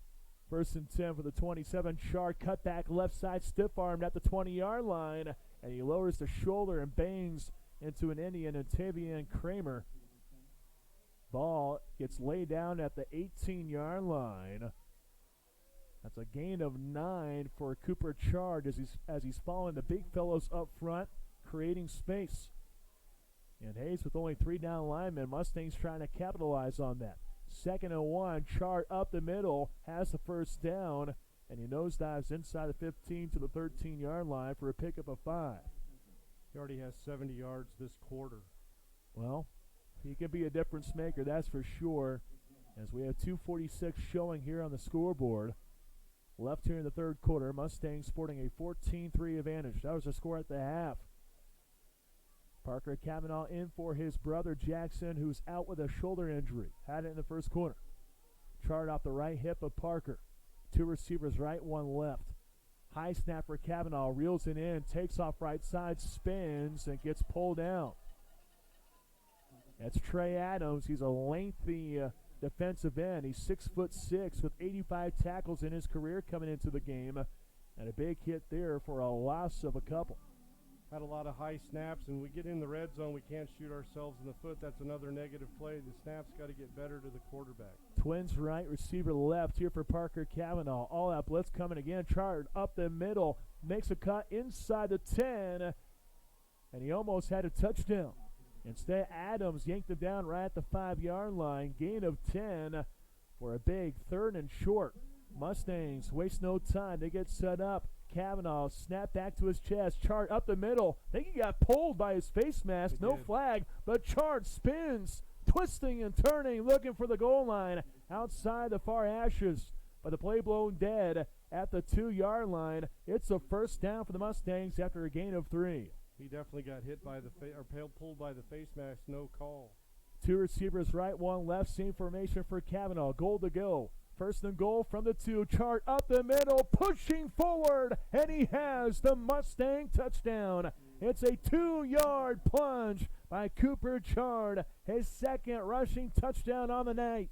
And Salina Central ballooning the lead out to 20-3 with 1:20 to go in the third quarter. Remember, the Mustangs used to say the Pony Express when they had Jake Sharp at running back, and he looked like Jake Sharp on that possession right there. He had all the 70 yards they needed on that possession. 70-yard touchdown drive, all on the back of Cooper Chard. PAT sneaks through for True. 21-3 Mustangs. 1:20 to play with here in the third quarter. We'll be back after 30. You're listening to Mustang Football.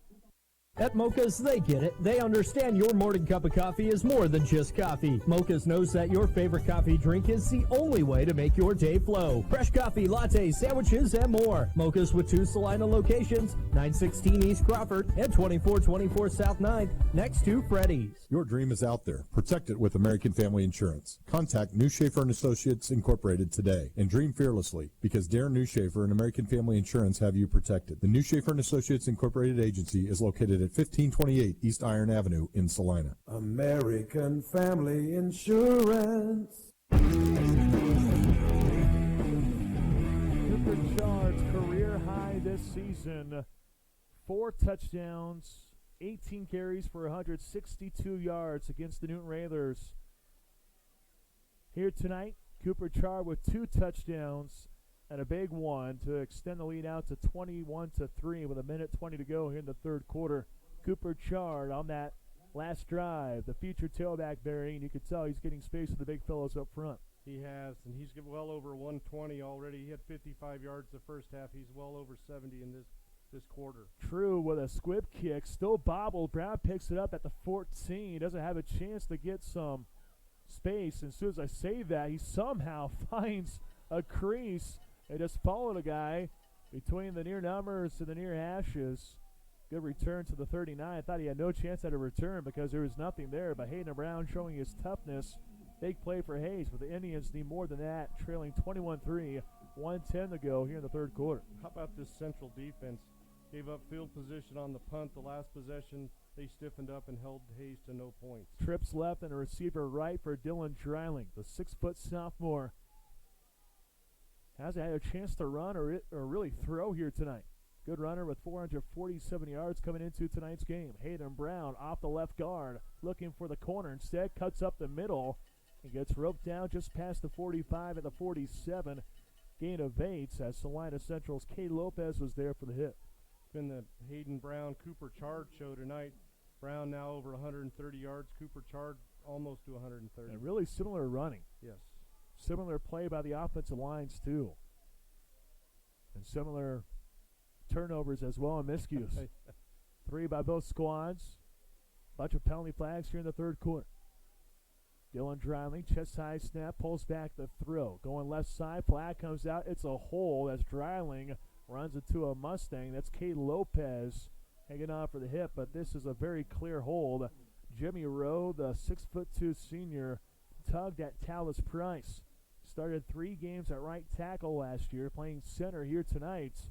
And a costly penalty flag against the senior here on senior night for Hayes. We only had 5 total penalties in the first half. We've had 7 in this quarter. Woof. All of them have been pretty big. 3 holding penalties, roughing the passer, which gave Central life on that last possession, and now Hayes shoots themselves in the foot with another holding penalty. 27 seconds ago in the third, clock running, 21-3 Mustangs. More than likely the final play of the third period. 4 receivers right this time for Hayes. In the right slot is Carson Kiefer. Dreiling gets set up. Central not concerned here on the left side. It's a handoff. Brown cuts up the middle. Talus Price with a one-arm hit as he brings down the ball carrier at the 35 for a gain of 4 to wrap up the third quarter. Salina Central's defense at it once again. The Mustangs sporting a 21-3 lead as we go into the final quarter. We'll be back after a minute. You're listening to Mustang Football. Gibson's Ace Hardware Home Center in Salina and Clay Center is owned and operated by finally the Jones got on the family. board. The Jones family has served Salina and Clay Center areas 7-zip, for over third quarter. 55 years with sporting goods, paint, plumbing, and hardware. Ace is the place for hardware and sporting goods. Are you planning to buy or sell a home or business? Ask for Emma. Emma Bixby, a licensed realtor with Coldwell Banker Antrim Piper Wenger Realtors, is eager to put her years of experience and real estate knowledge to work for you. Remember, real estate dilemma? Just ask for Emma. Is your property properly insured? Be sure with American Family Insurance agent Lori Diebold. From auto, home, and life insurance to farm and ranch, workman's comp, and umbrella policies, Lori's got you covered. Insured? Be sure with Lori. 1931 South Ohio in Salina. Time for the Salina Surgical Scoreboard update. Opening the doors in 1999, Salina Surgical Hospital is proud to be partially physician-owned. From outpatient procedures to inpatient stays, talk to your doctor about having your next procedure at Salina Surgical Hospital. Serving Salina and their surrounding communities, Salina Surgical is 20 years strong. Quick update for Salina South. Cougars leading 41-3 over Newton late in the third quarter. We'll have more later on. The score here at Lewisfield Stadium, home to the Fort Hays State Tigers, but also the location for our regular season finale featuring Salina Central and Hayes. 21-3 Mustangs, 3rd and 18 from the 35. Dreiling, bad pass left, and it's snagged down the sky by Brooks Burgoon. It's the 4th forced turnover for the Mustangs here tonight as Quentin Stewart got the pop on the QB to force the second INT here in the second half. What a great play by both Stewart and Burgoon. Dreiling too slow throwing the ball, and he was about ready to get destroyed by the future Oklahoma State Cowboy, and Burgoon just snatched it out of the air. Man, it's been a turnover fest, but Central's ahead on the scoreboard 21-3. Well, last week in the game versus Beeler, Hayes forced 7 of the 10 turnovers last Thursday. Here tonight, Salina Central has forced 4 of the 7. Crazy to think about here tonight for the last game of the regular season. High snap to Kavanaugh, keeps instead of giving out the chart, and a poor decision as a guy clings to him and ropes him down. Had no chance at a throw. Hopefully Parker's okay too, because you never know what's going to happen in those scenarios as Hayes continues to bring some exotic blitzes. That's something I noticed on film. They like to bring guys in many different areas, and the guy here is Logan Casper, the freshman, making the sack back at the 42-yard line, -7 on the play. Also, you don't want to see your quarterback take a hit like that because you're going to go deep into the quarterback's third string if he gets injured. Starting the fourth quarter, 21-3 Mustangs, 2nd and 17 from the 42-yard line. Kavanaugh trying to go over a couple different arms there for the Hayes High Indians. And Trey Adams was the one who batted it down, but a dangerous pass. Could have been another turnover. Would have been the 4th on Salina Central. Instead, a 3rd and long coming from the 42. That could have been nightmarish for Salina Central. They were running a screen. They had it set up, but it was broken up by the defensive end who might have taken it for pick 6. Twins left, receiver right for Parker Cavanaugh. Conservative play here. Char bouncing left, has a space to the 35-30 down the far numbers. Kramer got him late. Knee touchdown at the 30, so a pickup of 12 for Cooper Chard off the left tackle. They get a gain of 13 to the 29. Well, that makes things a little easier here for Central. Definitely 4-down territory. You got the lead. Your defense has risen up all night. Go for it. The formation here, 2 receivers left as Parker Cavanaugh set up in the gun. 4th and 4.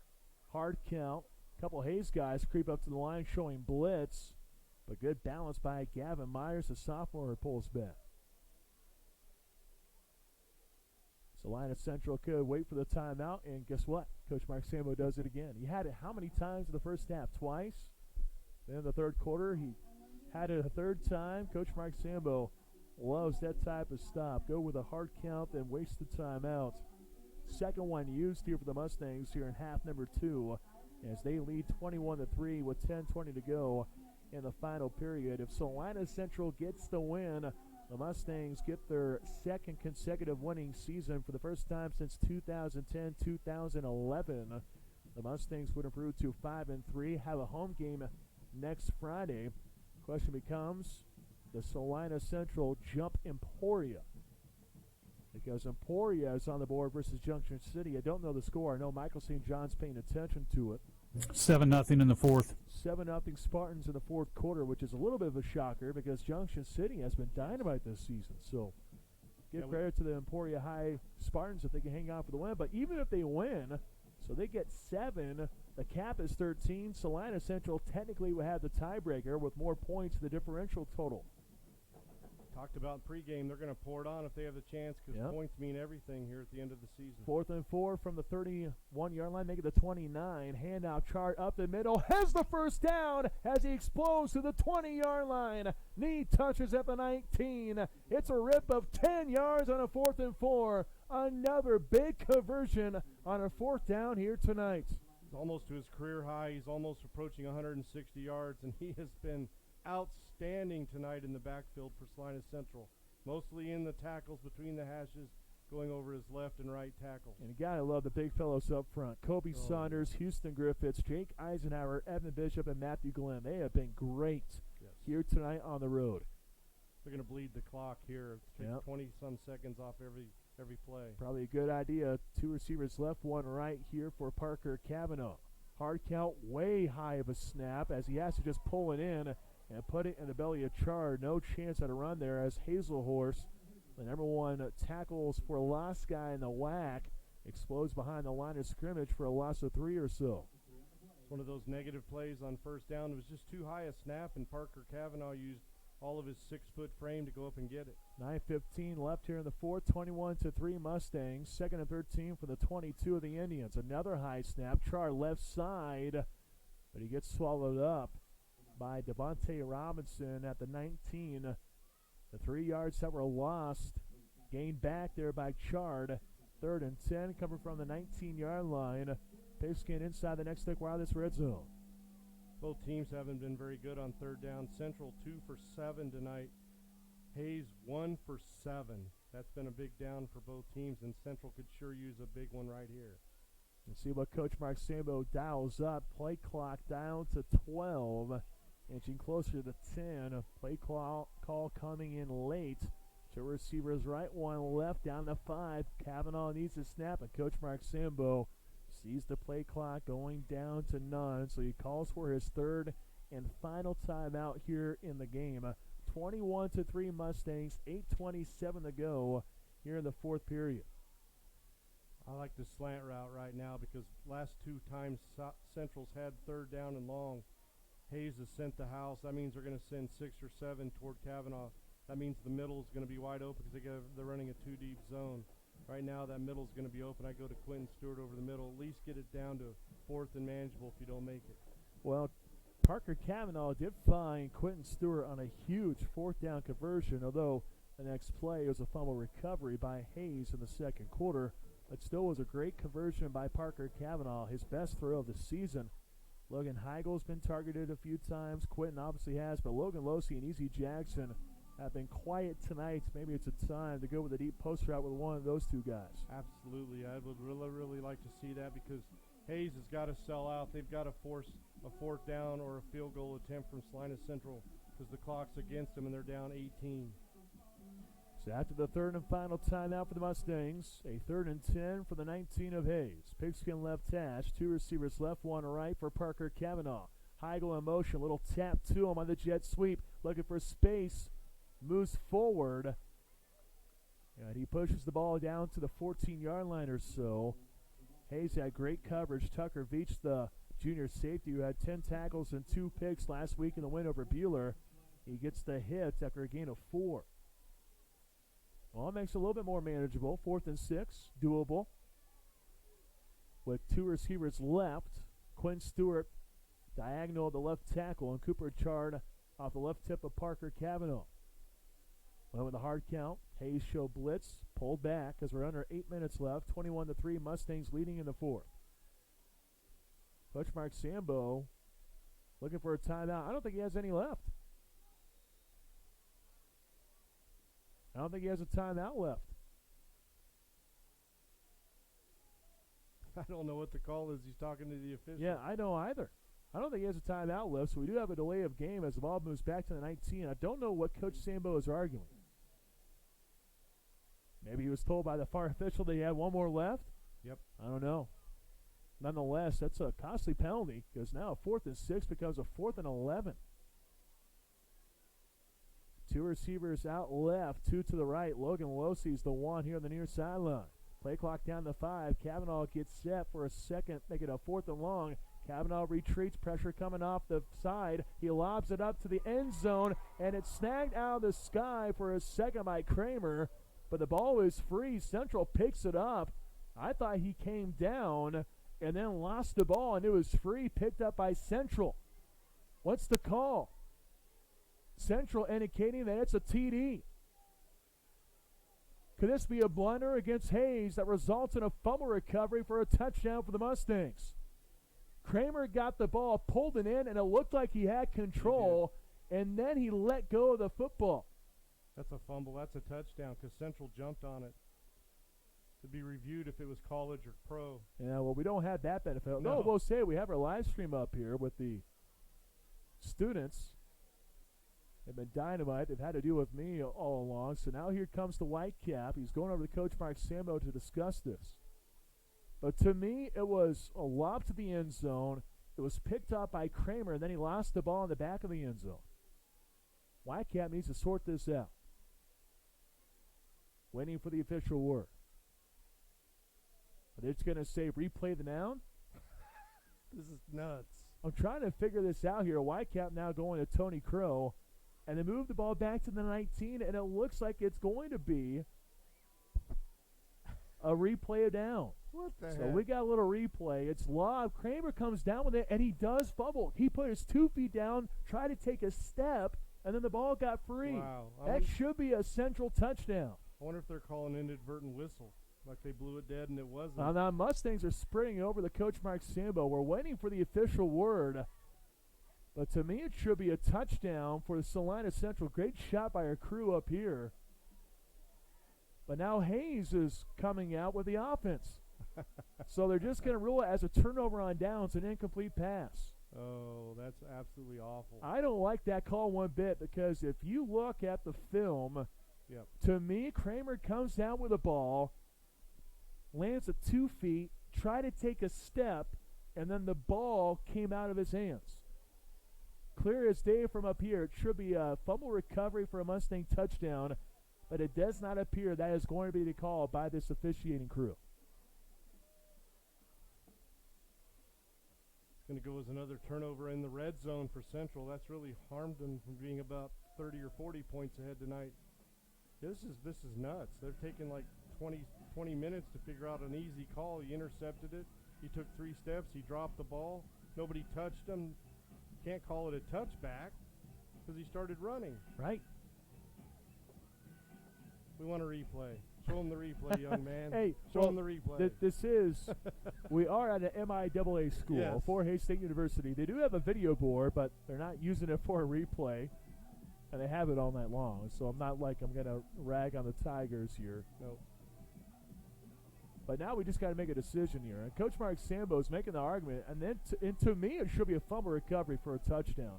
From up here, it looks like Kramer comes down with the ball, far side of the end zone. And you would think that would be a touchdown. Is the official going to make his description now?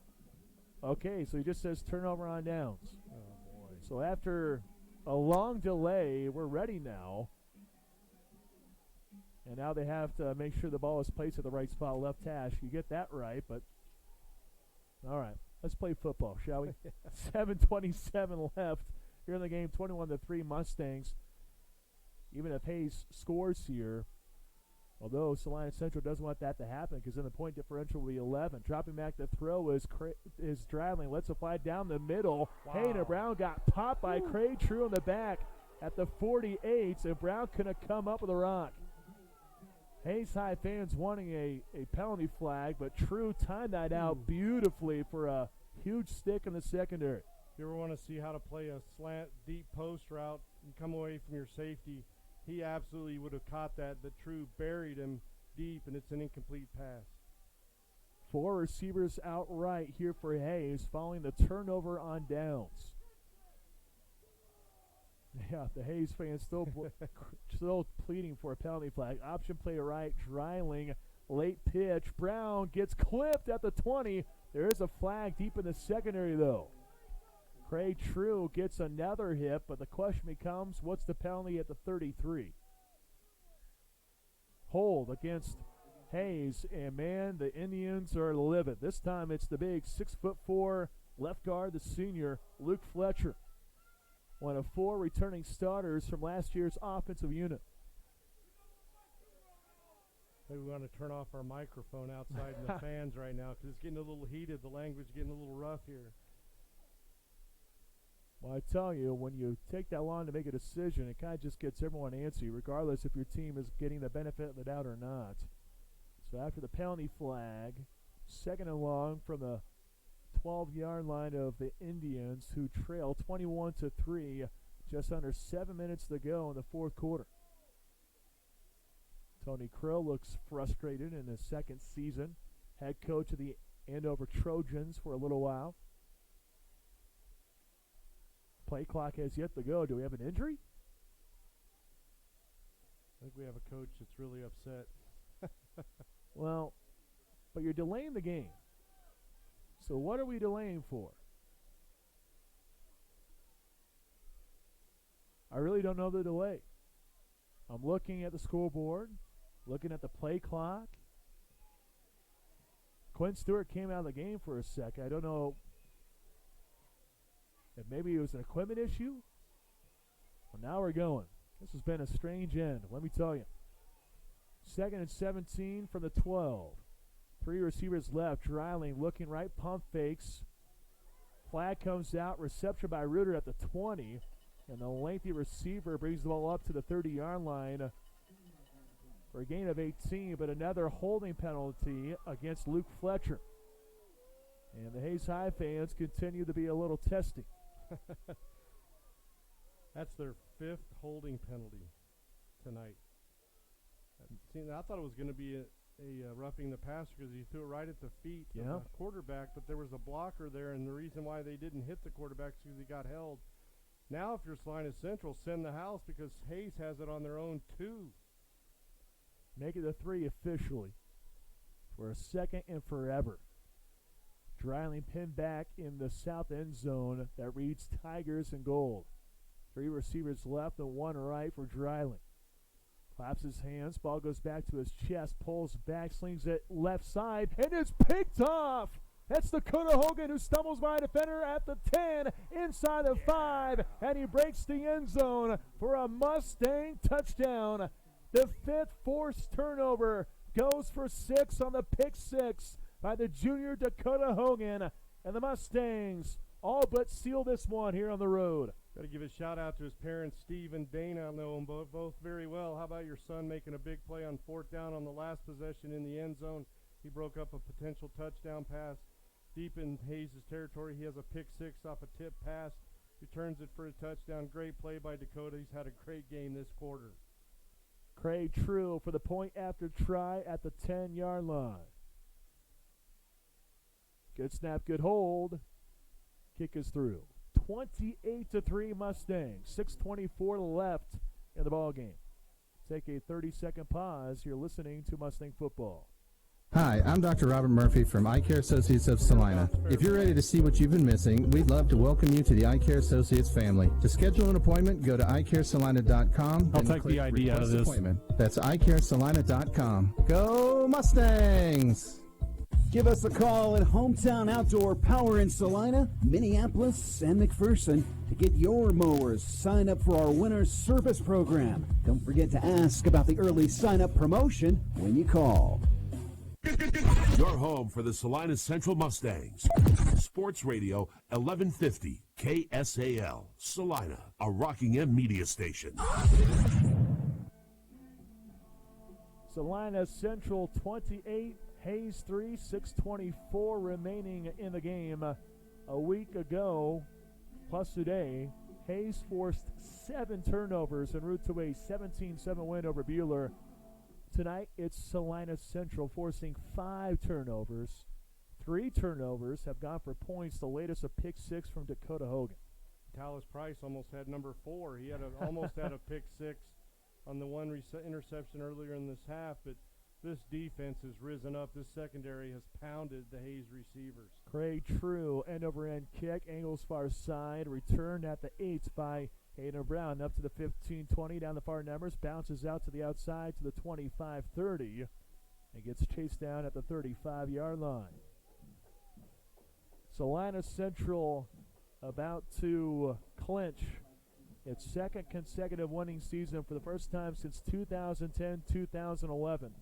But most importantly, if the score holds and Emporia doesn't win by 13 points here tonight over Junction City, Salina Central more likely will be the number 5 seed to start playoffs next week.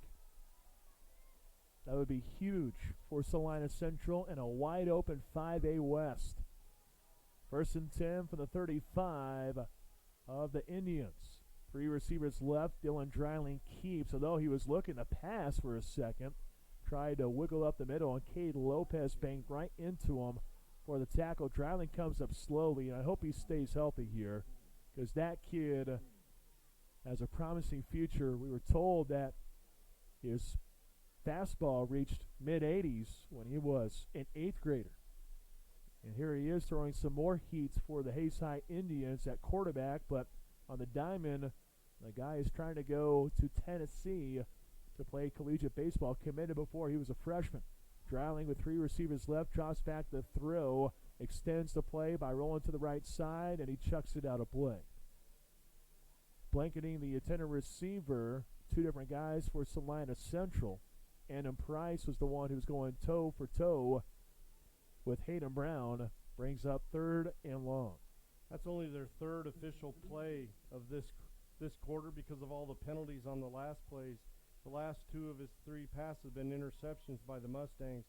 Boy, he floats that out there, and Mustang defense has really risen up here in the second half. Mustangs 28, Indians 3, 5.5 left in the game.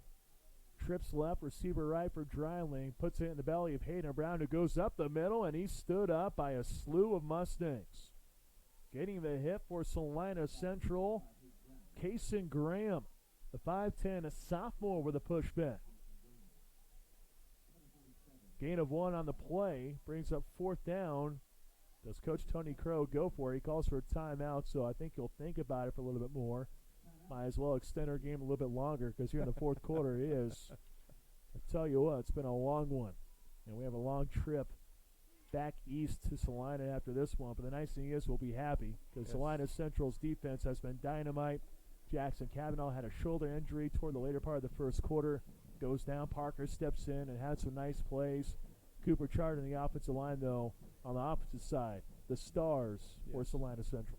It has been the secondary for Salina Central. It has been the offensive line for Salina Central. Cooper Chard's been fantastic.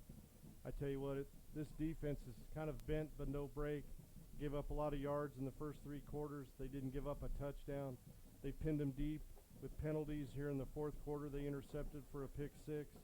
It's been all Salina Central tonight, and they haven't played perfect, but they've played well enough to win. When you force 5 turnovers, the game's not even over yet. You're going to win the game, and so far they have. And Central had 3 turnovers. Yeah, so what did you have last week? 10? Hayes 10 had total. 10, and Hayes 4-7. You don't want turnovers at the end of the season. You want to get better. You want to get better, and that's something I know Coach Sambo is going to probably tell you, hey, we didn't play pretty. We had too many turnovers, but boy, was our defense good. Offense comes back out for Hayes for a 4th and 7 from the 39-yard line. 5:10 to go, 28-3 Mustangs. Indians had the ball in their own territory.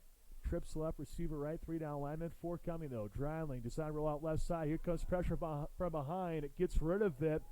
And a tackle made at the 45. Good catch by Kiefer, but it's well shy of the first down marker as Salina Central forces the turnover on downs.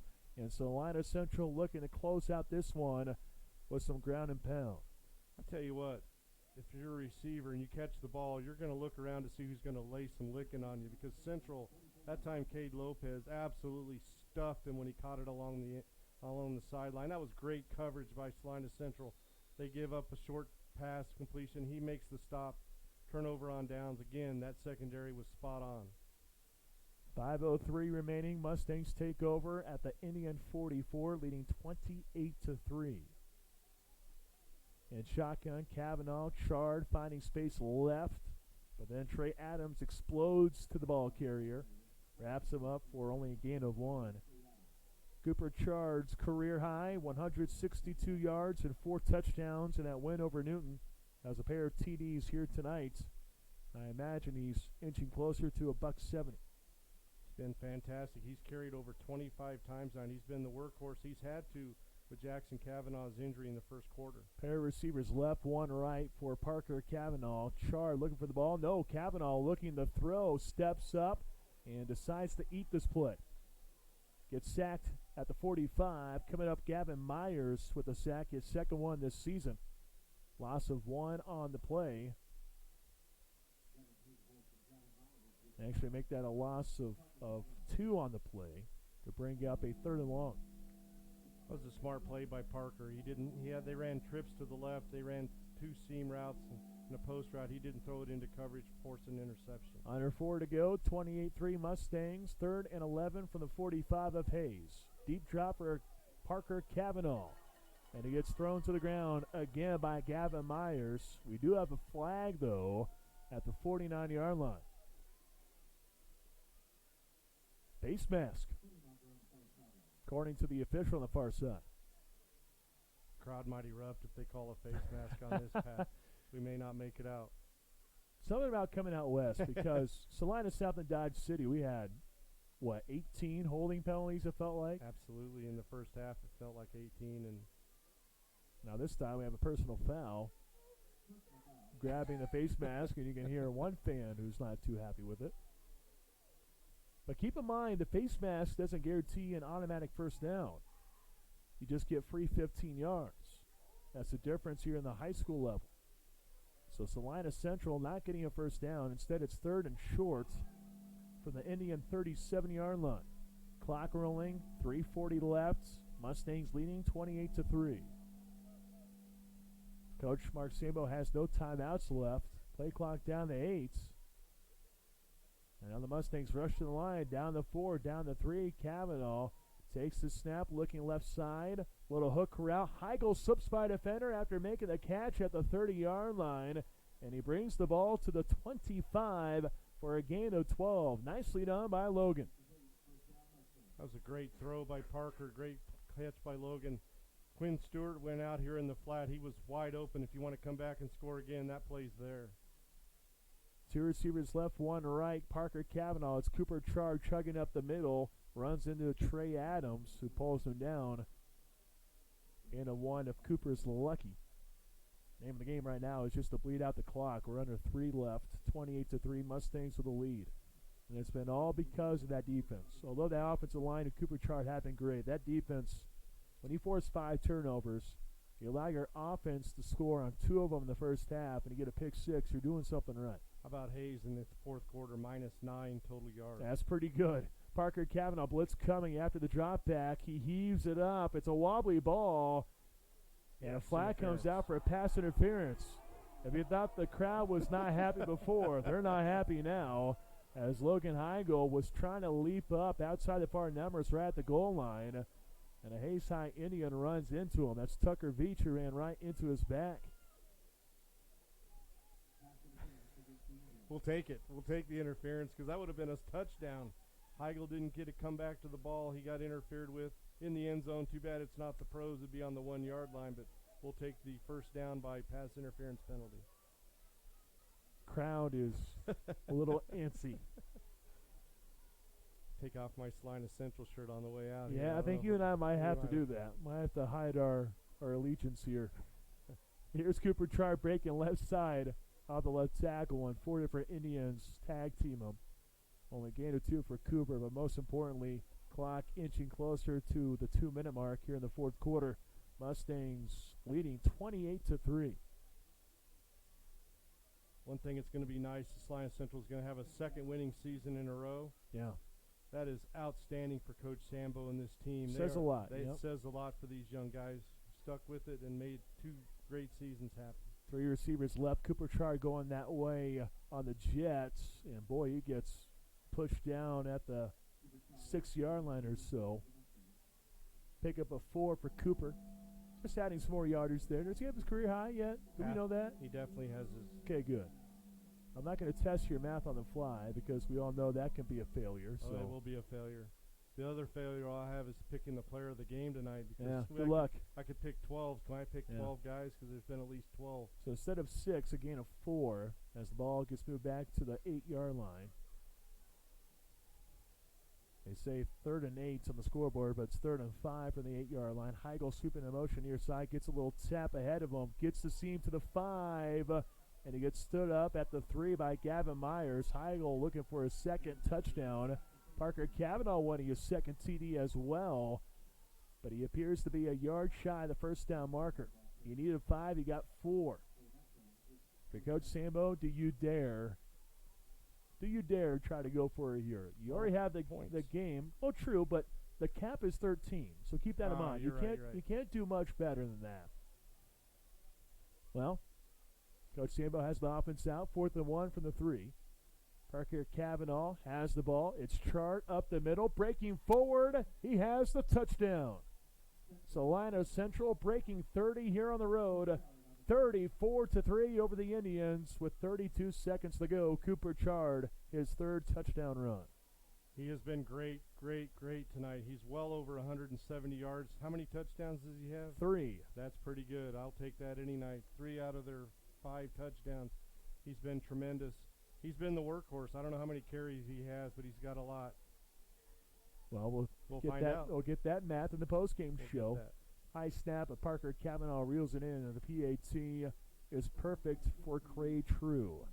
35-3 Mustangs, 32 seconds to go. I'm going to steal some of Michael St. John's thunder here. A couple of Salina Surgical scoreboard updates. You know what, Michael? What's the score of Emporia and Junction City? You let me know. The last I heard, it was 14-7 Emporia in the 4th. 14-7 Emporia in the 4th. So that's +7 for Emporia. Central has +13. Right now, Central would be the number 5 final score, Pat. Emporia 14, Junction City 13. 14-13, Wow. Emporia wins by 1. So Salina Central wins, and the Mustangs, they are the number 5 seed on the west side for Class 5A. How about them apples? Take it. They've Pretty earned nice. it. They have come on the road. They got their quarterback out in the first quarter with an injury. Cooper Charge taking over the defense, says, we'll take care of you. They've been outstanding. They've held Hayes out of the end zone. They can do it for 32 more seconds. They can post. We only gave up a field goal to Hayes. And even if this one's returned for a touchdown, it don't matter. Craig True, Squibber right down the middle. Hayden Brown, make it Canick, picks it up at the 17. Roams right to the 20, now 25, finds a corner 30, and yanked down at about the 31-yard line. 8 seconds went off the clock, 24 ticks remaining, 35-3 Mustangs. Mustangs have their second consecutive winning season since 2010-2011. Most importantly, though, Salina Central earning the number 5 seed going into the playoffs. They get a home game next Friday. And that means they would match up with the 4th seed, if I remember correctly. And the 4th seed more than likely will be Mays or Bishop Carroll. Might be Bishop Carroll, now that I remember that. Have to double check here, though. Dylan Dreiling gets the snap and takes a knee. The defense paves the way. 5 forced turnovers as Salina Central dominates Hayes in the regular season finale. 35-3, your final here from Lewis Field Stadium. We'll take a 2-minute timeout, then come back for the postgame show. You're listening to Mustang Football.